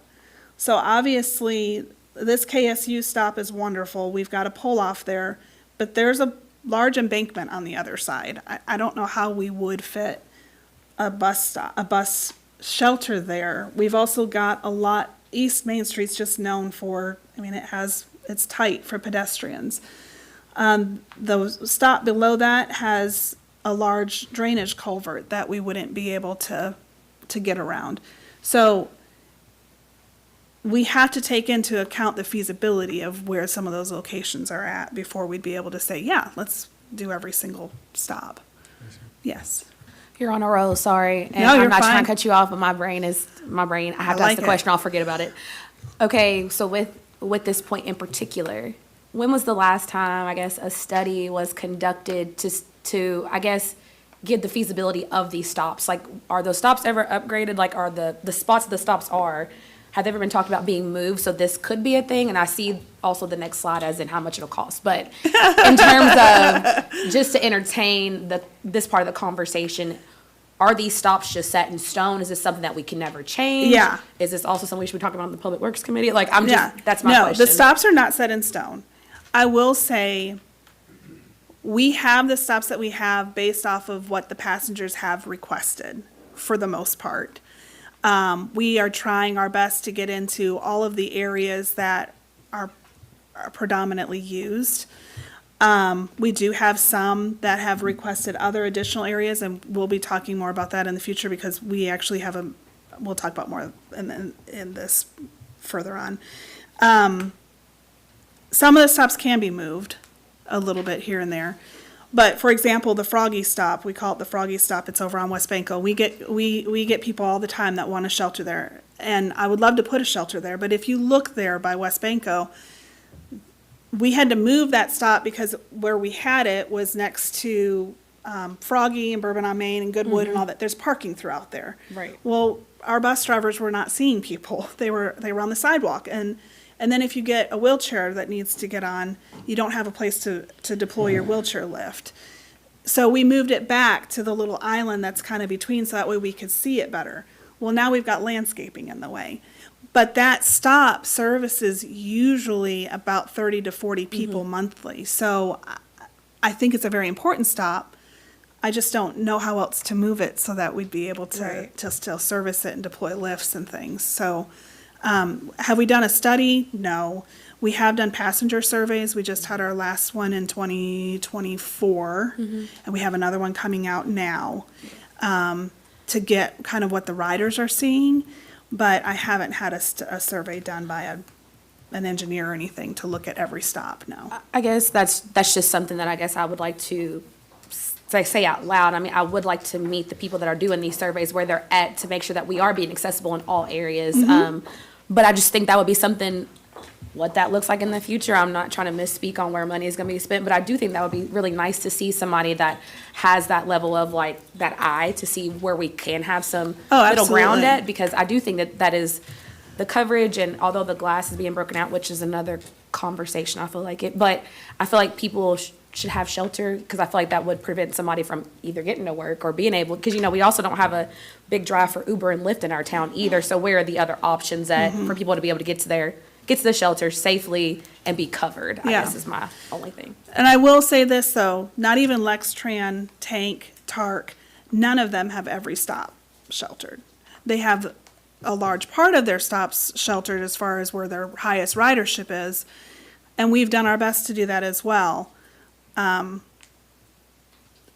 Frankfort's also unique too, because we've got cliffs, so we've got, it's combating that, but I absolutely agree that we can look into every single stop, I guess, and, I mean, that'd be a good thing to do, to look at Well, every stop. not every single stop. I'm not trying to like reach for the stars. I'm just saying if we can, just like the point that you touched on, whoever the point that has the most highest, foot traffic, I guess you could say, to just try to maybe reprioritize how we are making people. And I feel like if somebody's watching this, they're like, why are they talking about covering something or having somebody sit down? If you don't, use the service that we offer, this is something that you might not be thinking of. But I would like to make sure that people are comfortable when it's 4 degrees outside, but they still have to go to work, when it's torrential downfall rain. Are we making sure people are comfortable? Yes. And thus far, that's how we have determined where we put our bus shelters, is based off of, we have tablets on board every bus, and we count where we pick up our passengers, and I can download that information. So we know exactly where we are picking up and dropping off our passengers. And those stops are our priority stops for shelters, if we can feasibly do it, for sure. Thank you. Sorry for throwing you off. No, I love it. That's great. Thank you. So bus shelters are considered a capital improvement, which makes them potentially eligible for federal funding. In some cases, capital projects may be funded as much as 100%. Funding requests must be submitted during the grant cycle. Hold on, I'm sorry, I missed a slide. Hold on, we're here, okay. If we were to install shelters at every existing stop, the estimated cost would exceed $1.5 million. The estimate assumes shelter installation only and does not improve any of the sidewalks, utility relocations, or site-specific challenges. This highlights why a priority and phased approach, like we were talking about, is so important. This picture here is actually an example of what I would suggest for our next shelters. Instead of having any glass, they're actually metal. I also would suggest a cantilever style such as this. It gets the opportunity to put them into smaller locations, which is what we need for our sidewalks. And it also makes it so that motor vehicleists can see a little bit easier past those type of stops. So that would be my suggestion, but it's always up for discussion. So bus shelters are considered a capital improvement, which makes them potentially eligible for federal funding through the FTA. In some cases, capital projects may be funded up to 100%. Funding requests must be submitted during our grant cycle. The next deadline is April 1st. So I'm currently working on this right now. So your input is, this is great timing. So project scope and priority locations must be identified in advance. FTA funding is competitive, and it's dependent on the project readiness and prioritization. Moving forward, staff will identify feasible and high-impact shelter locations, focus on ridership, accessibility, and safety. We would have to refine our cost estimates, coordinate with the city departments as needed, and prepare the funding request for the next grant cycle. So you will see that coming up in the future. Now, we do have future possibilities for transit. These are not proposals. This is just kind of a, hey, if we could reach for the stars, what kind of things could we do? These ideas reflect community needs and requests, regional partnerships, and long-term mobility goals. Any of these options would require additional planning, staffing, and funding before they could move forward. They are presented to show where transit could grow and the resource, if resources and priorities were to align. Some of the possibilities, such as expanded route, extended service hours, and additional NEMT services, would directly improve access to jobs, healthcare, and services. Others focus on partnerships and first and last mile connections to strengthen the overall transportation network. So we've got to dream big. So this is kind of our dream big list of things. Of the many future possibilities that were listed on that previous slide, I would like to provide a cost analysis for two of the most requested from our passengers, the extended evening hours and the Sunday service. This slide outlines some of the cost to extend route service from 6:45 p.m. to 10:45 p.m. That is our number one. When we do passenger surveys, our number one is they want it to go longer. And that makes sense. You have people that are, working in the food industry, for example, and they're not going into work until noon, and then they get out at 10 or 9 or 10, and now they don't have a ride home. We got them there, but we can't get them home. I would suggest the evening service routes be adjusted to just 2 routes, just like our Saturday service. So instead of 5 routes, I would suggest we just do 2 for a little bit, at least provide some accessibility. This would decrease the number of drivers needed. In addition, I have provided cost estimates using full-time staffing, not just part-time staff. This is because it's very hard to find a part-time evening CDL driver. So what I would do is use those positions to also enhance our demand response and our NEMT services to make it a full-time driving position.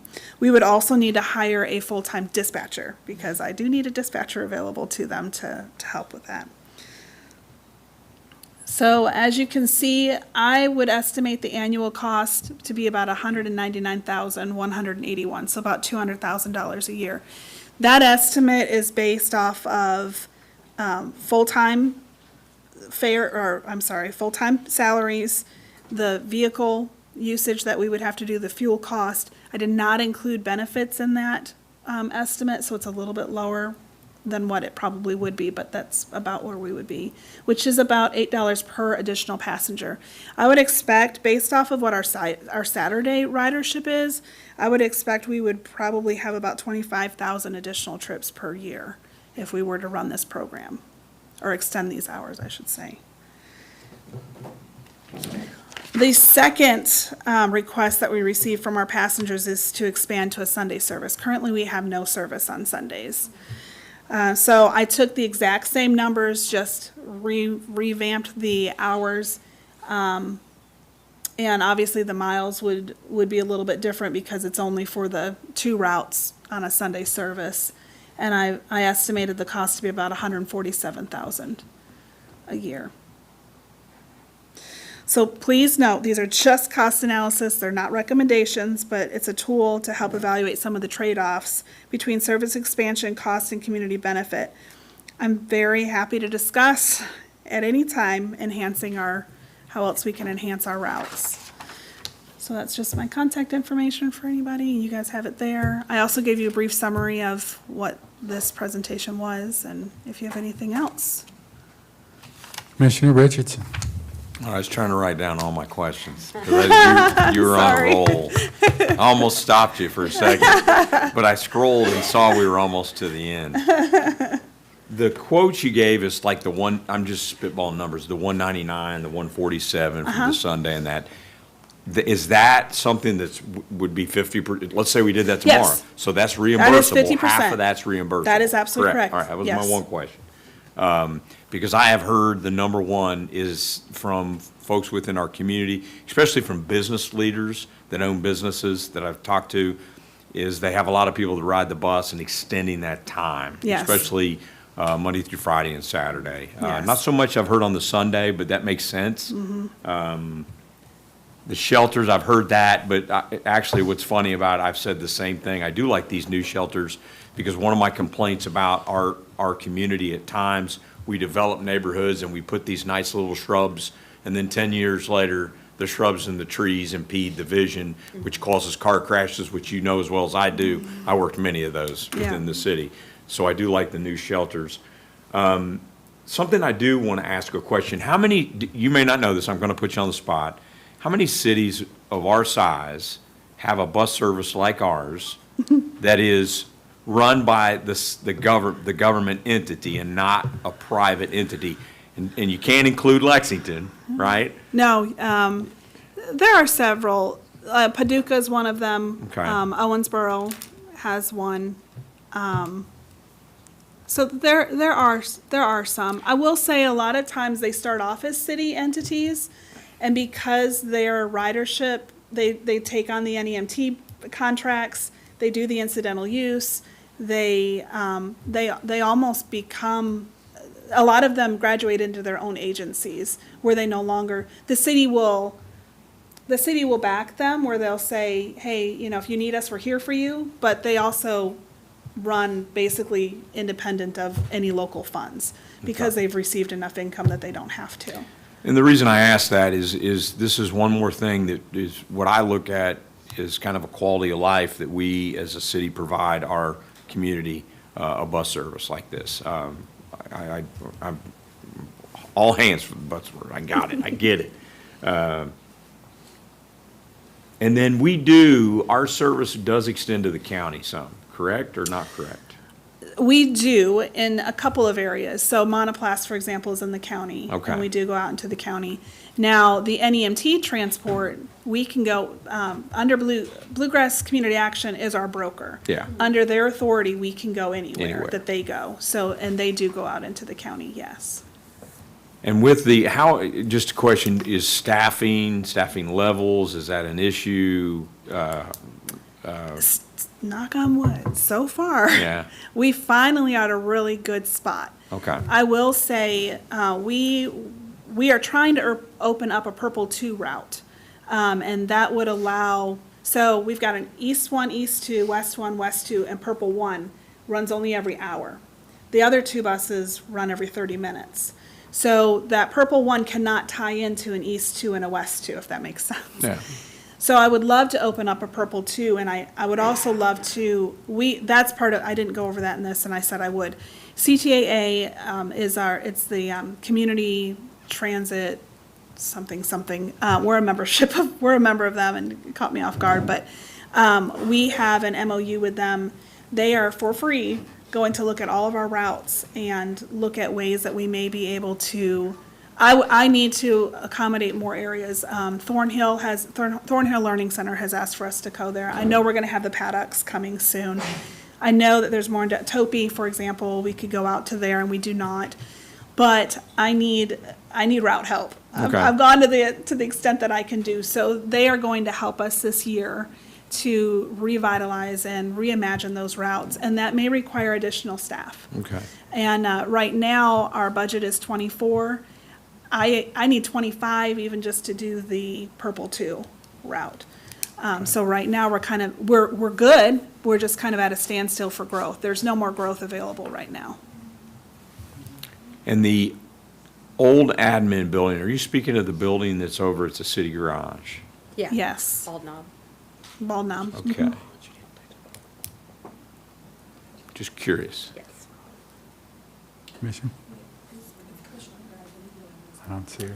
And I quoted that at $1 a square foot, by the way. That's where I got that figure, which is kind of the going So rate. could that building be used for another city entity? It would have to still be incidental use charged. Okay. But it We would is still have from- to charge them. Yes. Yes. So if another city entity just turned around and gave you the average per square feet going rate, they could use it. Absolutely. And they could renovate it and do whatever they wanted Yes, inside. they could. Okay.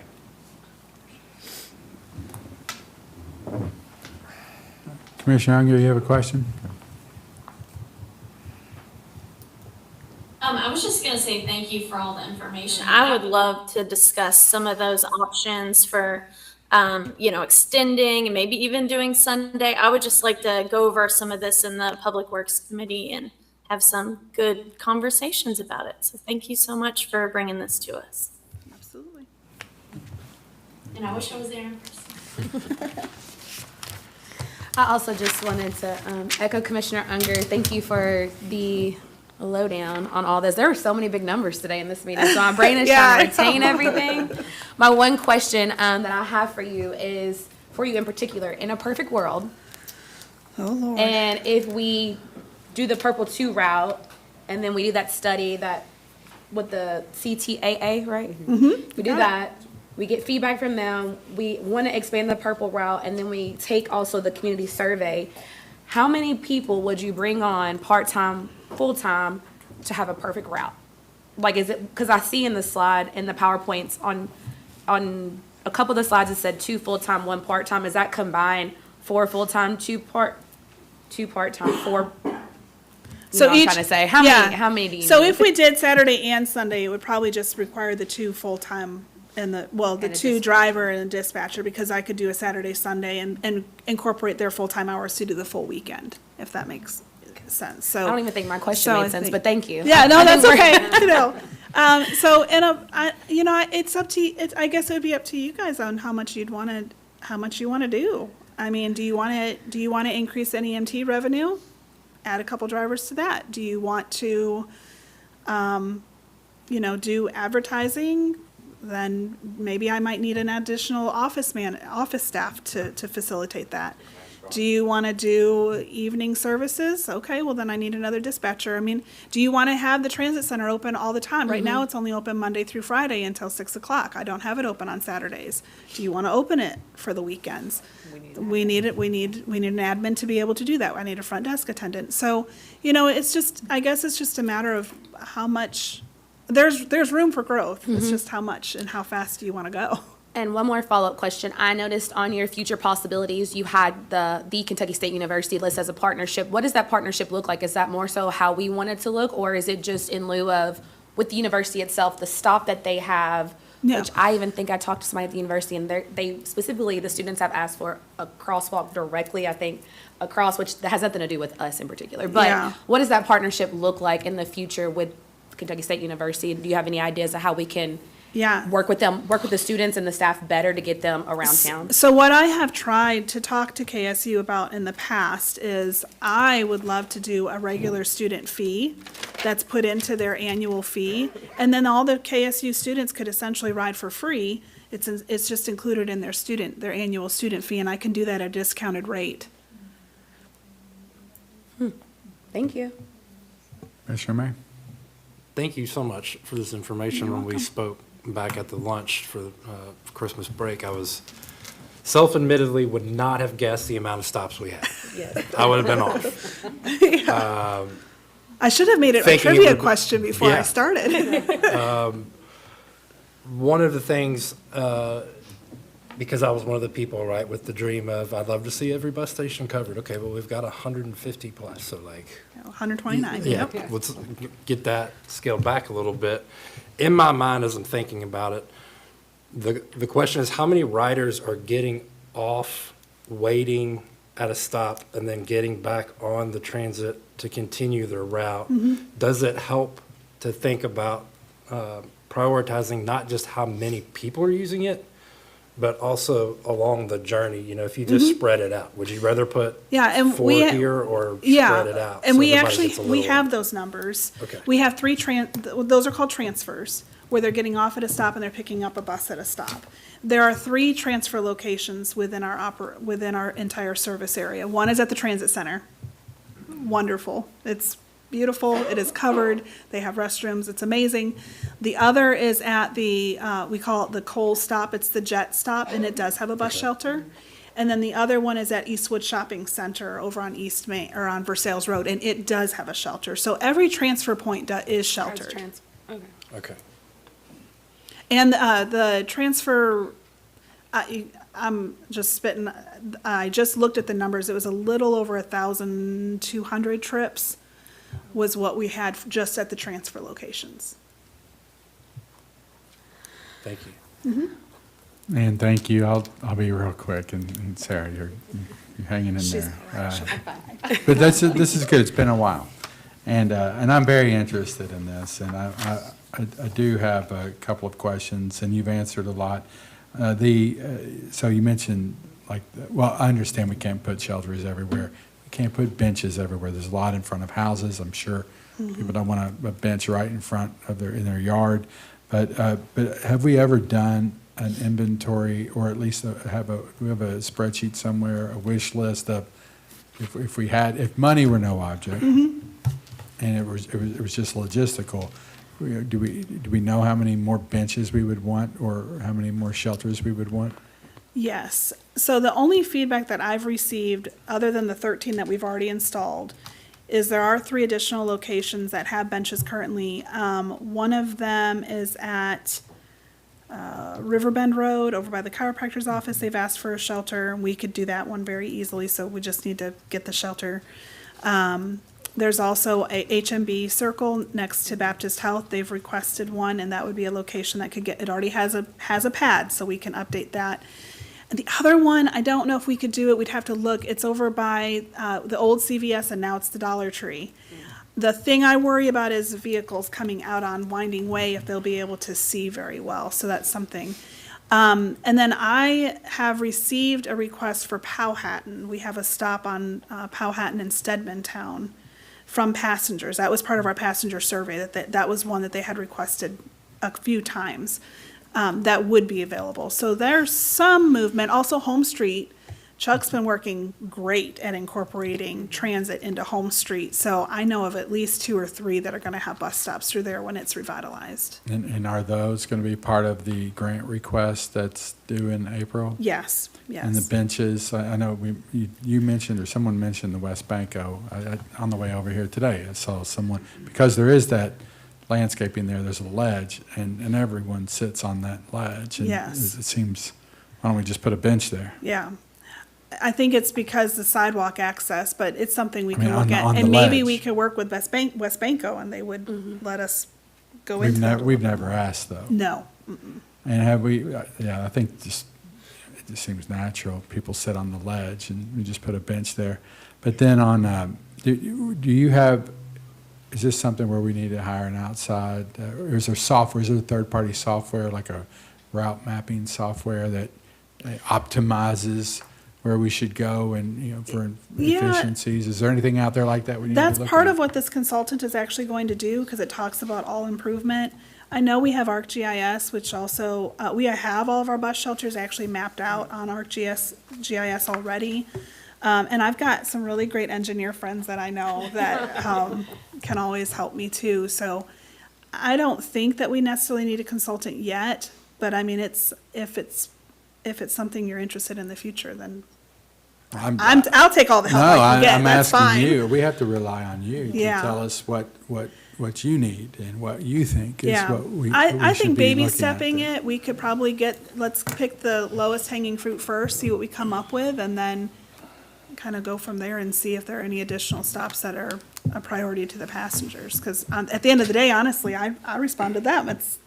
They're the ones who dictate what we do in a lot of ways. And I had a request for Thornhill also. I don't think that was, I think that's all. This has been good, Commissioner May. This might be a question more for City Attorney Milam.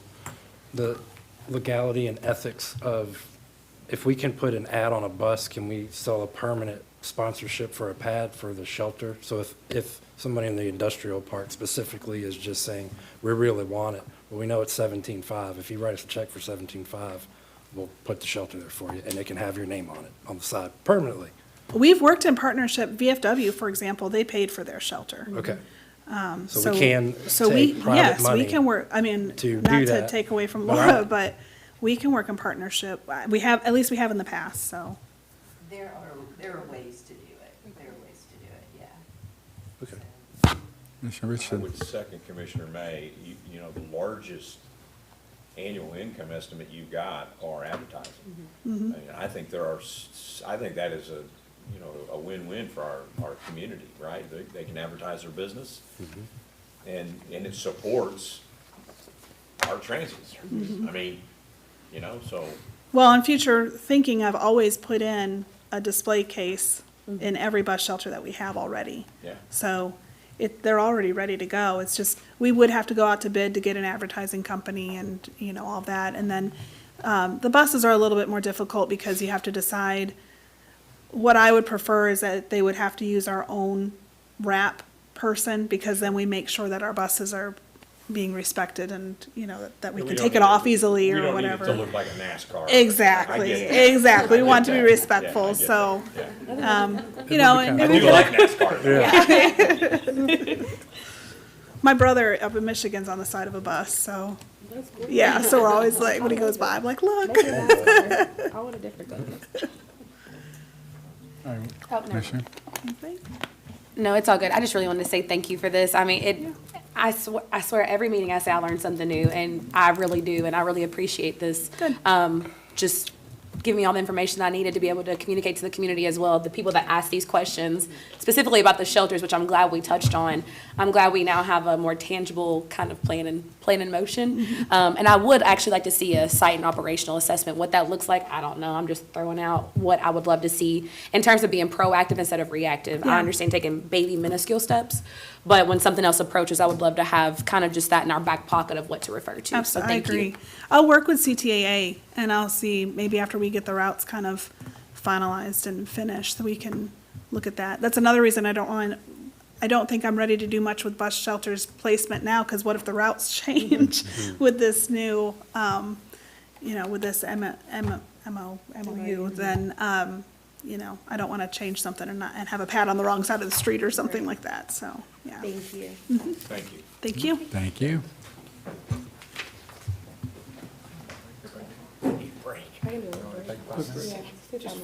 All right, how about we recess? Second. Okay, we got a motion to recess 5 minutes. All in favor, say aye. Aye. We'll be back in a minute. See, we went once.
recess. Thank you all for waiting.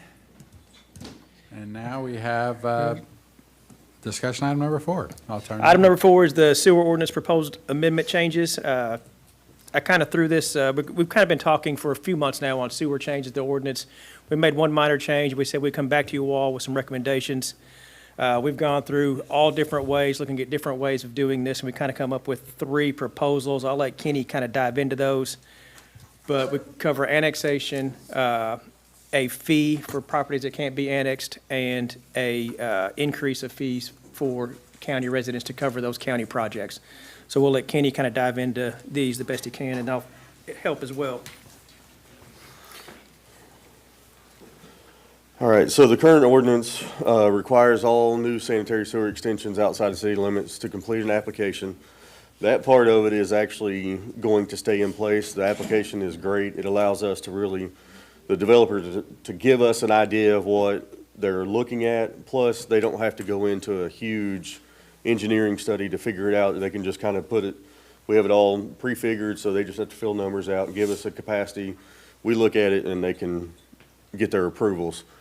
Right now, we would be bringing every sanitary sewer extension application back to you all for approval, which is not what we want to do. So annexation, we would say that it would be voluntary annexation where it's available.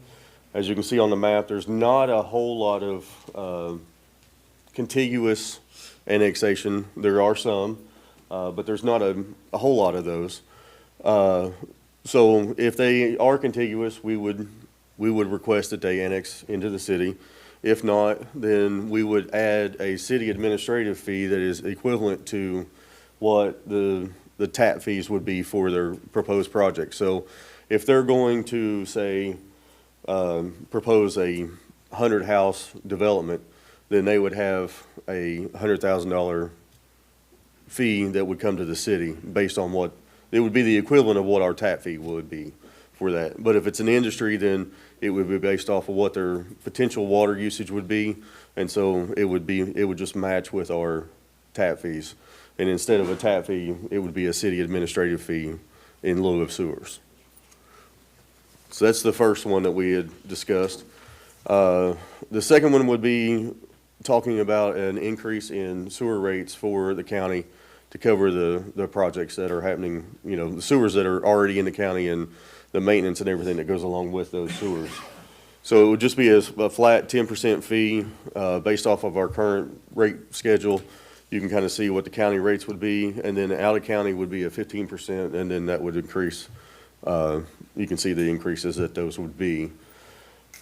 Not a ton of increases, but based on what our current sewer rates are, if we started at January 1 of this year, we would be recovering almost $400,000 off of county customers for our sewer projects, which will be a great help to us in helping pay back the large amount of loans that we are taking on for all the projects. So those are the 3 scenarios. One, you know, if they're contiguous, we can get them to annex. If they're not, then we can ask them to, we can do a city administrative fee and then the additional county fees for county customers that are already on sewers.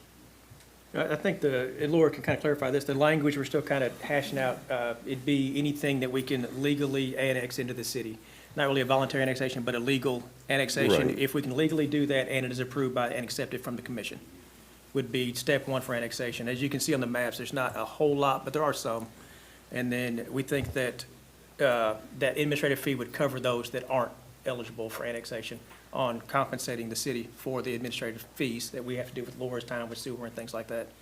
And with all these projects that we're expanding, these $180 million in projects are all county projects, and that increase on fees in county and out of county would just help sewer cover that debt service that we're carrying on right now. And that's kind of how we want to propose that ordinance change. We would want to have this language kind of work through in front of you guys as soon as we can to get that ordinance going. Commissioner May? I don't know, what do the county customers currently pay for using? The same rate as the city customers. Currently? Currently, everything is one flat fee. Okay. I might add that this is common practice that utilities charge more for county. The plant board does as well. The plant board charges more for county users for water. Correct me if I'm wrong, are they at 16%? They're about 16%, yes. 16? 16, yes, sir. That was my question as well. I mean, I know I sat with the mayor of Somerset, and I know that Somerset, that's exactly what they do. If you live outside of, their utility services, they're gonna pay a little more. What percentage, I don't know. We didn't delve into that. I mean, we've seen it, some places in the state have it almost to 80% is what the county yeah. I mean, it's very common for 20, 30, and 40%. It's all over the board. It just depends on how their individual structures are set up. Commissioner Smith-Willis. Is this also going to be, how do I ask this? Is that rate that's going to go up for the county users, is that going to be like a rolling rate that will increase? Or is that something that will kind of stay put? Or does it make sense for that to increase for the county users and to stay at a flat fee for the city? Does that make sense? It made more sense in my head, but. The current ordinance has it going for 10 years, I believe we covered the current Okay. ordinance. Right. So it would just, those percentage increases will go up 10% per county for those next 10 years. So it just kind of roll So the over. county rate will stay 10% of whatever the current city rate is, 10% above. 10% above? Yes. Got you. Okay, thank you. I don't see Commissioner Unger, but I'll just say, this goes back to, we're just modernizing this policy. For a long Correct. time, we had a policy where we just extended sewer without question, and really, we were obligated for some period of time to do Correct. so, but that, under that consent, or anyway, whatever that obligation was, that expired in 2001. It was the EPA funds that they took to help build the wastewater So we're just facility. bringing this up to, Yeah, and- 2026. And annexation was the practice prior to that. And I think, as you can see on the boundaries, where we stopped that, that's why it's just not a thing anymore. It's harder to do now because we're locked in by the county around things. And did we get a copy of that presentation? Yeah, you have a copy of the, Did not do you did this. not, I can send one out to you. Send that if I didn't see Yeah, it we'll this give that to morning. you. Commissioner Unger, do you have anything you want to add?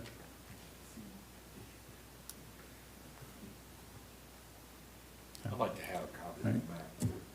It's on there. The map is on there, Yes. and the numbers, minus that 15% were in the memo that was sent, but we'll get the presentation out to you all. Yeah. I want to add, though, this is not something, like, again, I agree with the mayor, we're modernizing this. It's not gonna, the more customers we have on our sewer, it spreads that liability, and it's better, financially for the sewer department, correct? Correct.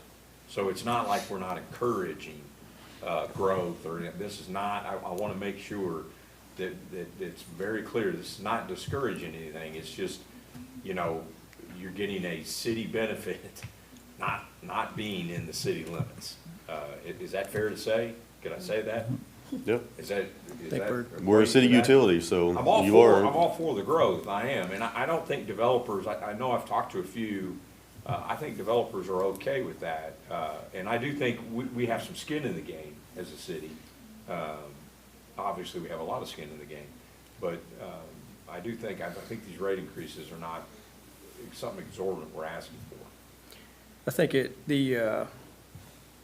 we're asking, I guess, the people that are benefiting from these projects, the sewer department has to bond those projects out. So the city sewer department has a fee they have to pay. And we just need, this is a way of helping cover those costs where it's needed and where we're benefiting the county residents.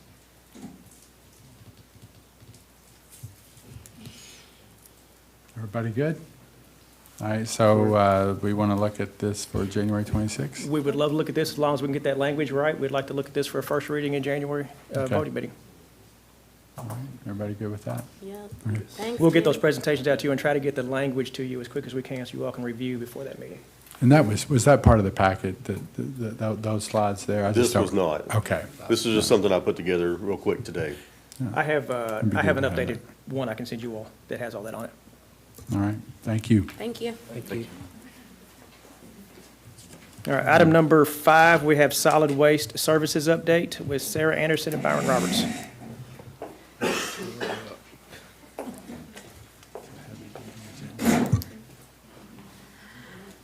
Hello again.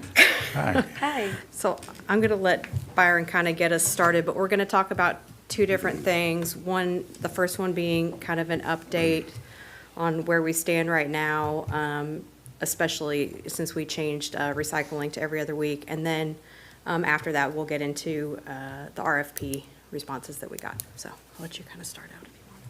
Well, just to give you a kind of a recap, and to look at some numbers, in 2024, we picked up 10,425 tons of trash from inside the city limits. 2025, 11,238 ton, but 708 ton of that was from the April flooding. So that puts us back down to 10,529 ton, which is about, we've seen an increase ever since 2020 of about 100 ton a year. It's been, we're at about 8 to 900 ton, 8 to 9,000 ton a year up to about 20. Then we jumped over into 10,000 ever since. And the recycling, we've actually seen a steady decline since 2020. We were at about a 1,200 ton a year average. Excuse me.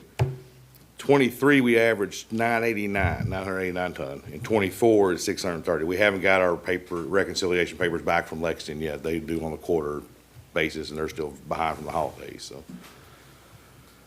But the tonnage is down low in 24 at 630 due to our fire, ever since then. So we have seen a drop in it, but it has picked back up. We won't really know for a few months until we get some more consistent numbers and more consistent collection.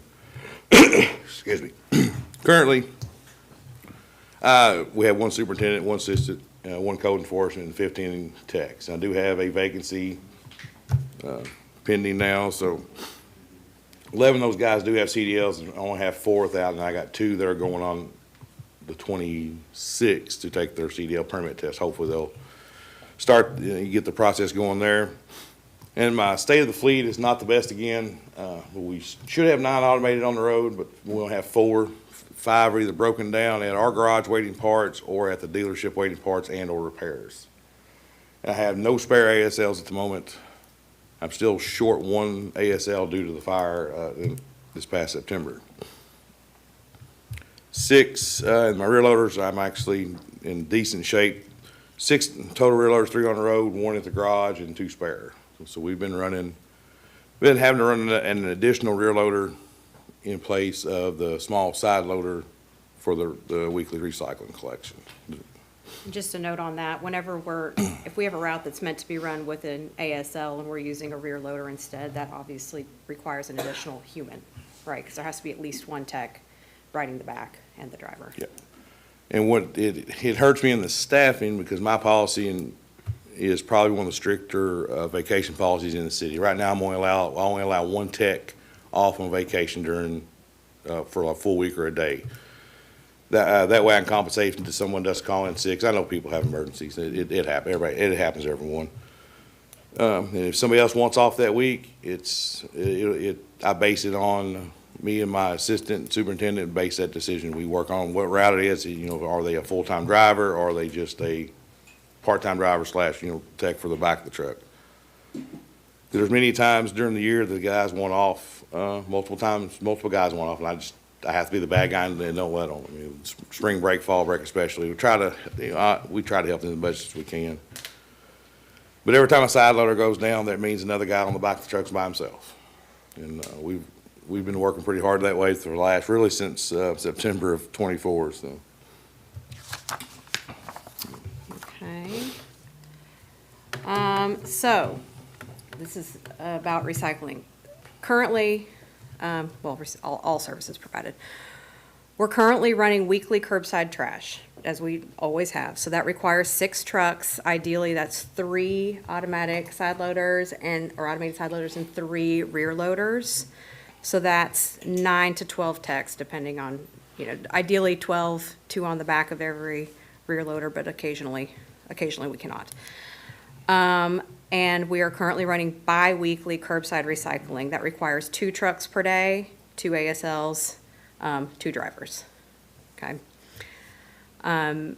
We were asked to talk about what it would look like to go back to weekly recycling, or, yeah, to reinstate weekly curbside recycling.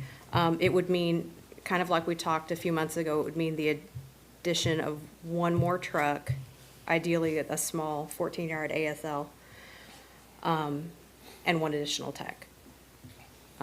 So when we talked a few months ago, this gap is why when we reinstated curbside recycling, why we went bi-weekly instead of weekly, because we just didn't have, right now, I think it's more the trucks Yes, it's more the than the trucks, drivers. At the 'Cause time, with- we were also having trouble with licensed drivers, Yes. but we have a lot of licensed drivers now. We're in pretty good shape Yeah, there. because with that small 14-yard truck being down, it covers a lot of South Frankfort downtown, a lot of the small areas that we can't get our full-size side loader in, so. Now that driver's having to drive that truck with another tech on the back, so we have to use a rear loader in his place because it's currently down, so. Yeah. So it's- we started doing the bi-weekly on October 27th, right? So it's been, what, two and a half months? Yeah, 2.5 months. And in that time, we went back today and we looked at all of our work orders that we've received, all the work orders we've put in for actual missed pickups that were reported to us for recycling. So in that 11 weeks, we've had 20 reported actual missed pickups. We've had several more that reported as being missed, but when we looked into it, they were just on the wrong week. Wrong week. So we've done a lot of educating, re-educating, continuing to educate. And most people, once they call in and they're confused about A versus B week, or maybe they weren't aware, most of them go, oh, okay.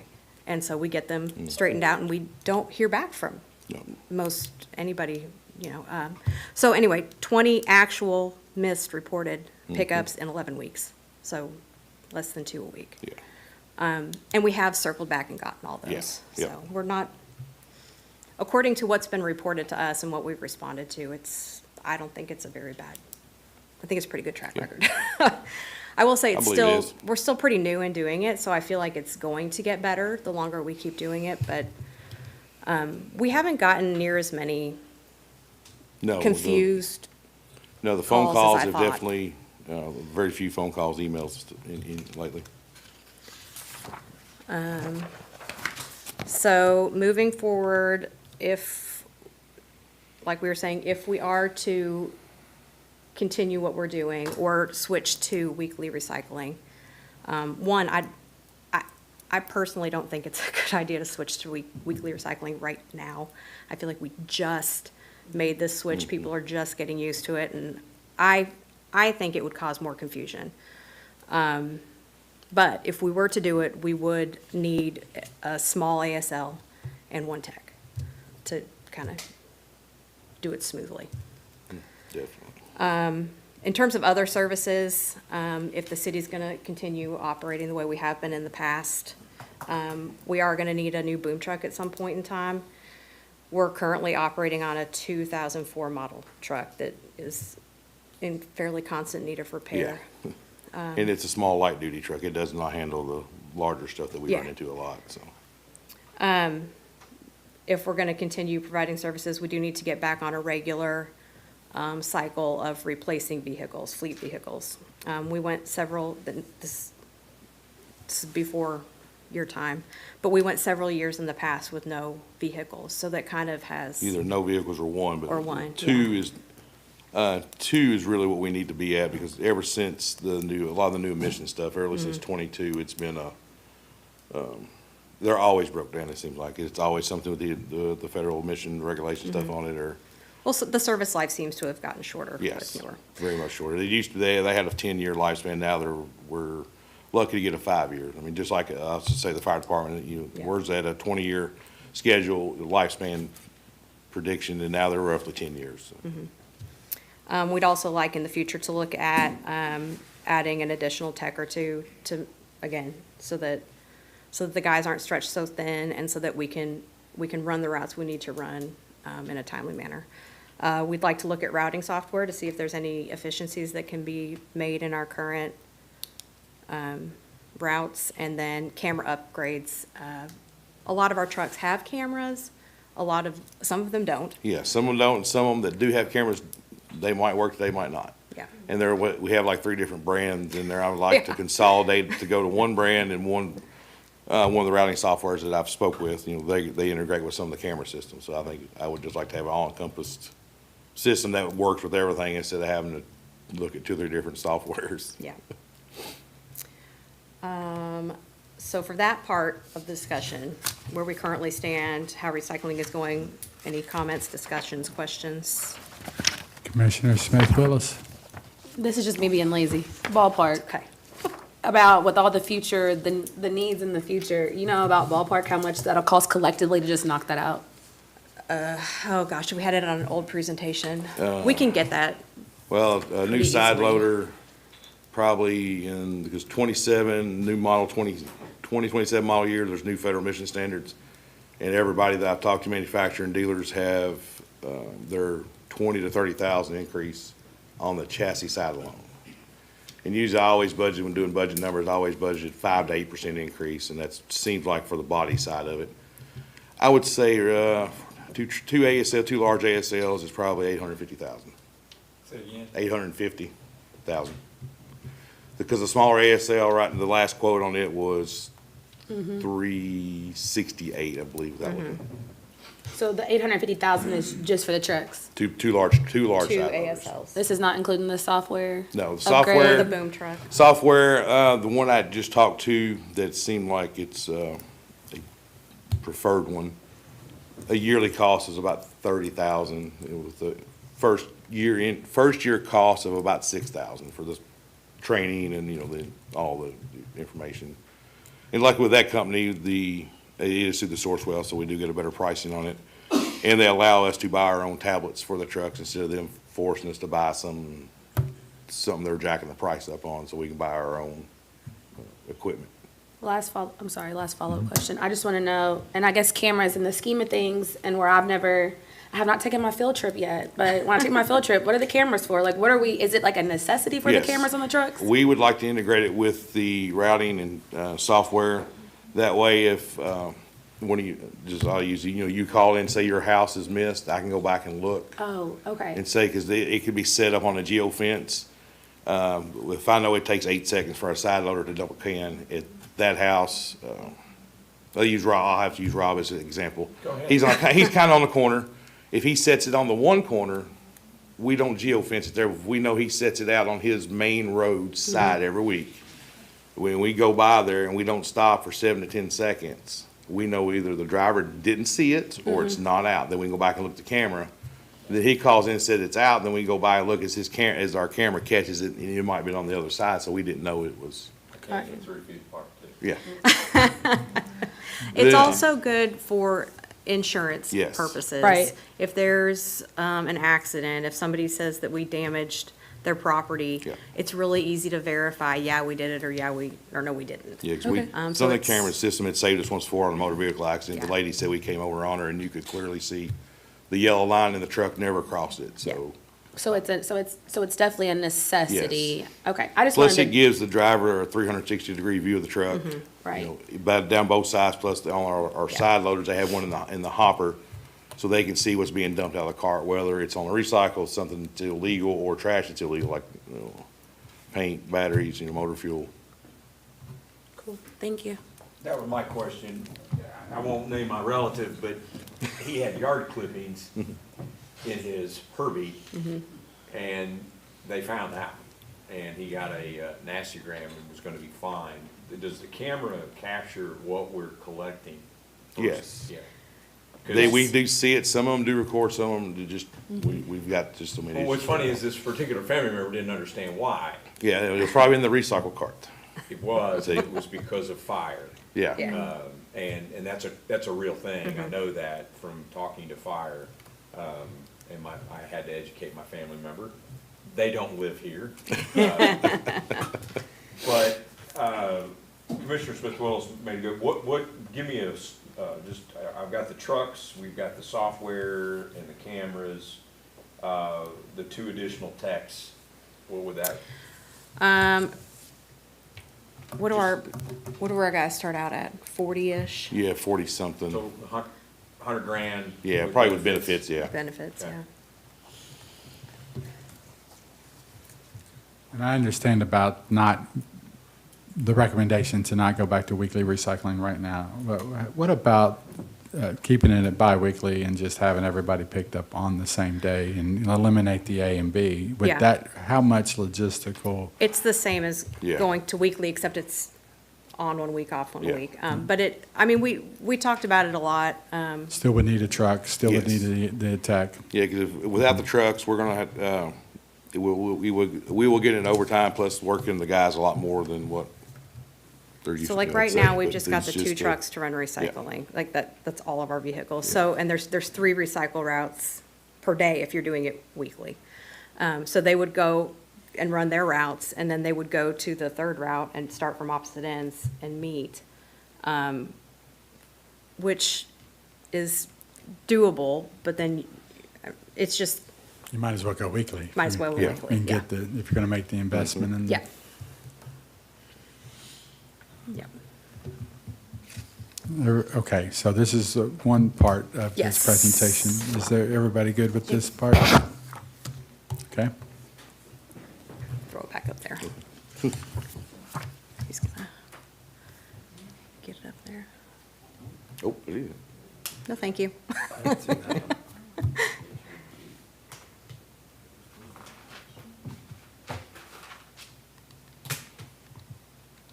Okay, so, as you guys know, we put out an RFP for potentially privatizing our solid waste services.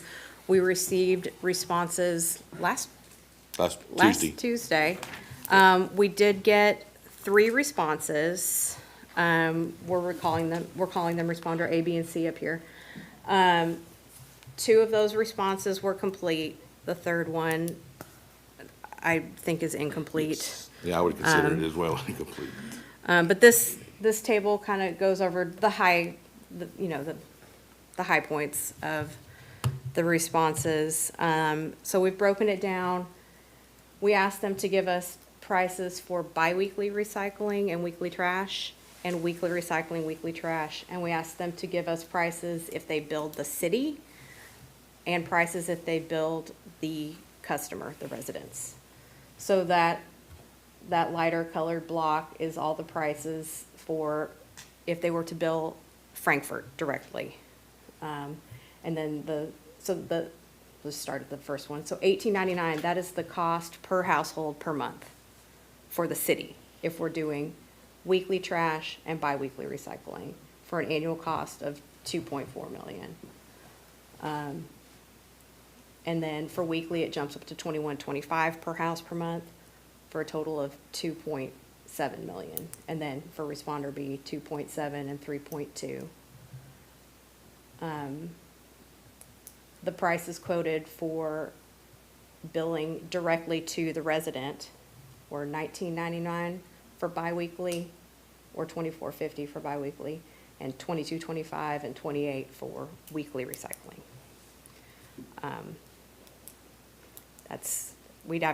There's a lot of other things to consider in the RFPs that we receive. They talk about customer service, they talk about roll-off containers that we can use for emergencies, et cetera.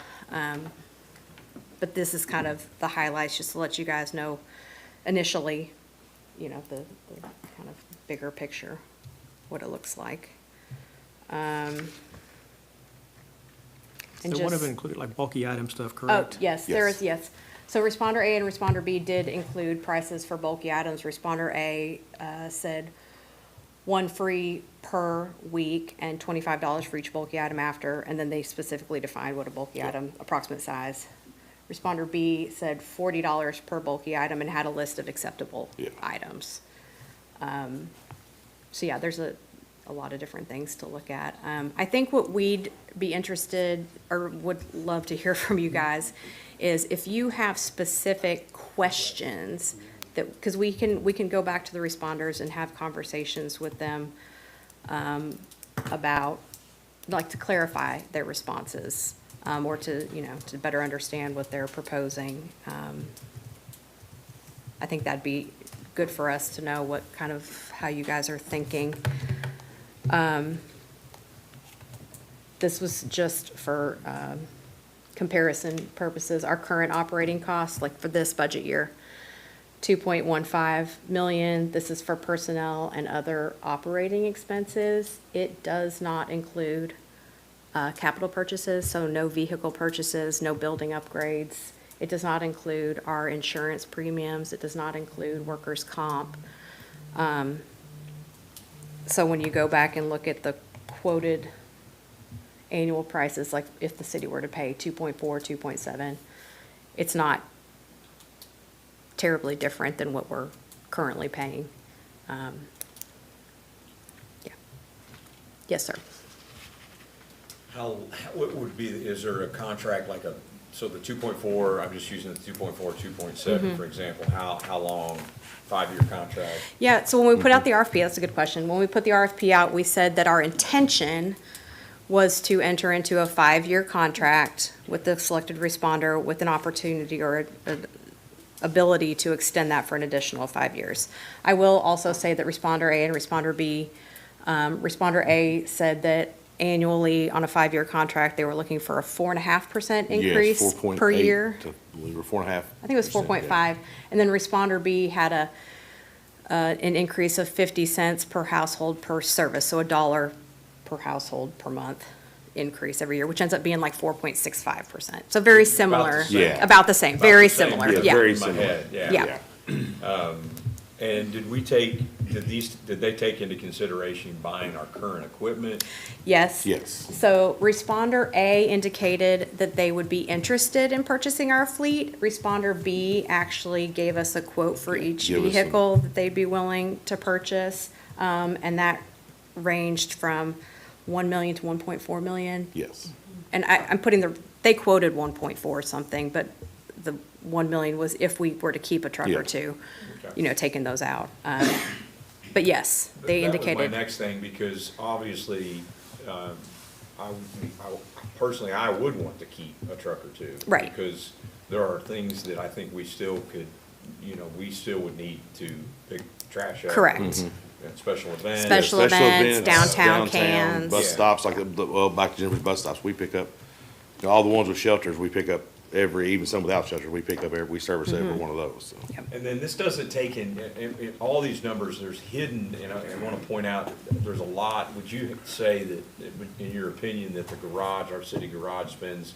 It's an excellent point. Yeah, every Monday is. Every Monday is dedicated trash garbage truck day day. Yeah. Unless it's a snow event or the fire department's had major breakdowns over Yeah. the weekend And they then take as precedence needed over it, throughout yeah. the week. So, I mean, I don't have a good, or a solid idea of exactly what percentage of their time they spend, but definitely the garage would Yeah. realize some Yeah, we additional had time 3 to work trucks on over there other today, so- vehicles. Well, I mean, I noticed. There's still you had one there, so. The way previous slide, there was Yeah. a garage. So, Yes. yeah. Yeah, we've Yeah. got some at our current garage waiting on parts, and we've got some out at outside Mm-hmm. dealers that, waiting on repairs.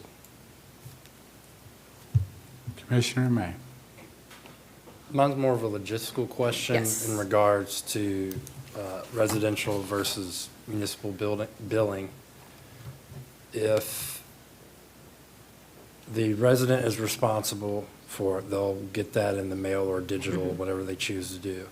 On the bulk pickup items and things, they would be responsible then for the $25 fee or anything that comes in. Correct, yeah. What do we do if someone decides they don't want to pay the bill?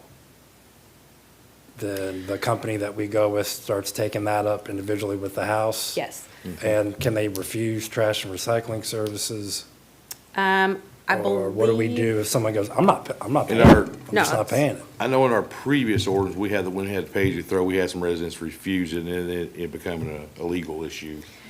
Okay. The because- responses outlined a little bit, kind of how they handle customer service, including billing and people who don't pay. And I believe, and I'll look into it more, that they mentioned like a right of refusal, a right to refuse service.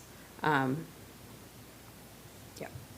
But then ultimately, we as the city are gonna go pick that up. Yes, we would have to. At some point, there'd be almost like putting a lien on a property when we have to mow. It'd be similar to that. That's just, when we have to mow as in our abandoned current, it's always ordinance, if we send a service fee out to a resident or to the property owner and they don't get pay and we service it and they still don't pay in the 45 days, then we will go put a lien on their property, just like. You know, different than not mowing your grass. properties. Yeah. Correct. Yeah, I believe Yeah. it's pretty close to the same language as what Eric uses. I've read it, trust me, Yeah. I've served many of those. And I will say, you know, the responses that we got back were just that. They were responses. If we do choose to go this route, we will, of course, choose, select a responder and hammer out a contract with that company. So all of this, we do have an opportunity to address all of this. Yeah.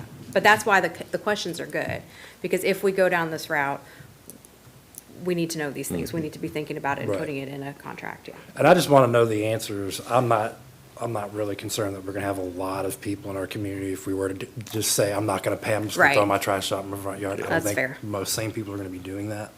But there's it always is- some. I do want to know at the end of the day, what the contract will read and who is going to bear Yeah. the ultimate responsibility and the price tag. And I guess I really just want to make sure, just for people that are watching that might currently work under Public Works, I guess the main thing that I'm sticking to is in the RFPs that they're not absorbing the employees, and I mean every single one of them, or what that looks like, I'm really not on board with it. So did any of them, besides responder C, responder A or B, did they talk to that at any point, just to make sure that we are taking care, the people that currently work for the city of Frankfort, is it being, what does that look like, I guess is what I'm asking. So, and I'll let Jason correct me if I'm wrong. I don't think the intention, if we go down this road, would be to not keep any current employees. That said, both companies did indicate that there may be a need for them to hire additional drivers, and that they would be happy to talk to our employees if anyone was interested, to explain to them what because as they know these people are, our guys they're good. They're already licensed. They already know the area. They know how to operate the equipment. So I'm sure that both responder A and B would be interested Yeah, there in was stuff trying to in- poach some people. There was language in both of them that they would be interested in. Yeah. And I guess and we still need to keep people on the staff that we have Yes. as well. Yes. So as long as, whatever that makeup looks like, whatever the percentage ratio between privatization and keeping them on with the city, I just want to make sure that everybody understands that that's something that I'm not willing to negotiate on, is people's jobs, and especially their quality of life. That was another thing that I wanted to touch on was, I personally feel like, with you having to choose between which tech is going to be able to take some time off work because you only have so many that are working, that's something that I really would like to possibly work through is, with staffing, is making sure that people that work for the city of Frankfort are still, being able to enjoy that quality of life with time off with their families. I just feel like if one tech's off, I feel like other people should be able to take off work, but that's just me. But I also understand, the business need as Yes, well, but that's something that I definitely would like to. We have a service that has to be completed, so. For sure. Yeah. And a couple of questions, financial. One, you mentioned a boom truck is on the horizon. Is that something we would still need to get regardless of this decision? Maybe. Yeah, I think it go ahead. It would make it easier on the guys to pick up like piles of brush, flood debris or whatever, because it can be used in our department plus in the street Streets can use it department. as well. Okay. It's a very Yeah, and what I was gonna multi-purpose say truck, is, so. I think it would depend on what exactly we do with yard waste and brush. But he's not wrong, a boom truck can be used for a lot of things. Yeah. Well, this would be a lot easier if that number, 2.4 was less than what we're Sure. spending this year. But there are the other costs that I don't know how we quantify, but I would, if it's possible, to make a more apples to apples comparison, estimate what the insurance cost, the workers' comp cost, the garage cost, and then also, we're still gonna, our budget now at 2.1 million includes the special events, right? It includes those things Yes. that, picking up that. It does. That a Yeah. private company's not gonna do, so that would, Correct. we're still gonna have some expense there additional to this, right? To the Yes. 2.4 or 2.7 or whatever we choose to go. So if there's a way to do that, We as have close insurance as costs. We do have insurance costs. That was 75,000. Yeah, the solid waste If you go premium. off claims over the past several years, where last year counting the sit, 101? it was over $1 million with the fire. Yeah. But yeah, typically we're, I needed to put it in a spreadsheet yeah, and look at it. we'll get all that. And then if we could go back and look at our, so for me, when I look at this and think, is this attractive or not, it's that we know those capital costs that we just talked about. We're not going to be doing that at near the same, well, we might get some trucks for something, but we're not going to be buying like we have been. But I would like to know, over the last however many years, I don't know how far back to look, can we average out? What are we, what's the capital cost for solid waste on average? And then what's been the max in a year? What's been the max? Because that's the potential here. If we go this route with private, we know we're not going to have these big spikes, and Right. we can focus our capital costs on other things. So I would like to know that. And what's our deadline? Our deadline, so the RFP language, I should have had this ready to go. I think we said that all responses, Lori, you can tell me if I'm saying the wrong kind of language. I think we said we had 90 days to, I can look and verify. It might have been 60. Yeah, I believe it was 60 days. I believe it was February something, 23rd, I believe. Basically, that they had to honor their Up to prices, that their day, quotes up yeah. to that day. And you're probably right, it probably was 60. I believe it was February 23rd, I believe. I don't think we put a date. Can't remember. The February 23rd was when we said we expected we might Yeah. have a selected responder if this is a route that we go. But we require them to honor their prices for, I believe, 60 I days. believe it was 60 days. So that would be from the date of bid opening, which was last Tuesday. We could do further discussion at the regular meeting, if that's, if we can get the spreadsheets and maybe reach out to some of the respondents for those additional questions. Yep. Yep. Yeah, just for our next meeting, well, never mind, I'll save that for whatever. Yeah, I'll save it for later. Okay, never mind, thank you. Yeah, I mean, I appreciate this, I do, and I may have started this ball rolling, but, I mean, I'm just, the communities I visit, and we have fine people, I know fine people that work there. That, and I'm gonna go back to Commissioner Smith-Willis, no one's talking about getting rid of anybody. We just had a 4-hour strategic planning meeting, talked about beautification of our city. I'm with the mayor, I'd like to see the numbers, but I know that across, and I've been advised by several people that have way more experience sitting on boards than I do, that you cannot compete, government can't compete with the privatization when it comes to sanitation because of the cost. And, case in point, our recycle, we collect it, it goes to our center, and then someone else picks it up. So we're kind of the middle person. We are. So that's my point, when we're the middle person, it adds that level of cost. And Yes. and again, this is no fault of anyone that works there. It's just, I'm just basing this like I would my house. It's true efficiency and the best bang for our dollar, especially when I know that we have some large expenditures. I know your capital improvements, I know the fire department's capital improvements, the police department's street. I mean, we've got some things that we really need to consider. And unfortunately, I wish we had a money tree, but we don't. Or fortunately, I wish we had money, we don't. And we've got to really look at the way to take every dollar we have and make it work the best we can. That's why I really appreciate all the time you've put into this. But again, it has nothing to do with we have great staff. I'm not against that. I don't want that to come across as that. I mean, I've done a lot. I've learned more about sanitation.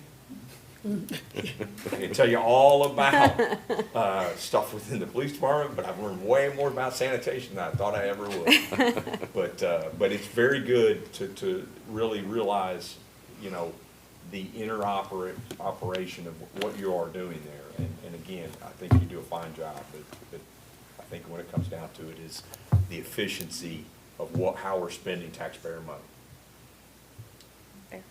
All right. Last thing, I'm sorry, and I also just want to piggyback off of Commissioner Richardson. I think when this conversation came up last year, it was, I also wanted to entertain it. Based off of our strategic planning that we had, I think we're all very aligned with just the quality of life here in Frankfort and making sure that everybody can't make everybody happy, but a large percentage of our community. So I just wanted to say, I appreciate the education aspect of this. I believe in transparency, but I also believe in exploring all options that makes the most sense for the longevity of our community. So, if people are watching this and, the newspaper, I just want to make sure that we're covering all bases and not just one or the other. So I just really wanted to thank you all for getting this out there and receiving the responses. Responders C, I don't know what happened with them, but I appreciate responders A and B kind of giving us all the information for us to be able to discuss at our regular session. So thank you all. Okay, and I think that's a good place to end. And well, it's a good transition too. We'll talk about the discussion of the next agenda, which we'll put this on there, at least for a discussion, maybe, well, we'll see about action, but at least discussion. We have the industrial revenue bonds, we have sewer ordinance. Is there anything else besides the normal consent calendar things? And okay, any unfinished business? I don't think there's anything from December, from last year. Any new business to come before the board? Commissioner Richardson. Can we get an update on the meeting center or kind of where we're at on that? Oh, yeah, event center. Or, I'm sorry, I meant event center, convention center, whatever we call it. Meeting and event center? Meeting and event center, Yeah. You want to update at the regular meeting on that? Commissioner Smith Willis. And maybe just to Mr. Ferguson's point earlier today, and if solid waste wants to loop back around, I really would like to, and I'm also, me and Commissioner Unger are on that committee, but the next meeting for that committee might not come before the regular session, but to just explore his suggestion, I understand it might be in the, Laura, forgive me if I'm wrong, the code, the ordinance in itself about that, about what he touched on, but for larger households, how are we making sure that they are able to, they have way more trash than what me and Milo would. So how are we, what are we doing for those households outside of that, outside of him having to go buy trash bags and then have to clean up so what can we do, I guess, in that instance to actually follow up with Mr. Ferguson, or I can myself, I just want to know if we can explore that option for larger households. Okay, any other new business? Well, how about board comments? We'll open it up. It's a new year. Commissioner Smith Willis? I'll be the one that, it's funny because on this paper it says request for updates or information, but I'm just always like, I want to give flowers. But I really just wanted to kind of take the time to hold space for this commission. I'm really excited to jump into the year with you all. And I'm excited to learn and expand on making Frankfort the best that it could be. And then just for the record, if anybody on this commission or in the community has any recommendations or suggestions like Mr. Ferguson had today, I think I have an open door policy, but I think I speak for all of us. So I just want to say I'm really excited to work with you all this year and can't wait to see what comes from it. Ditto. Same. Ditto. Happy New Year, everyone. Happy New Year. Motion to adjourn. Second. All those in favor of adjourning, say aye. Aye. We're adjourned. Bye, Lisa.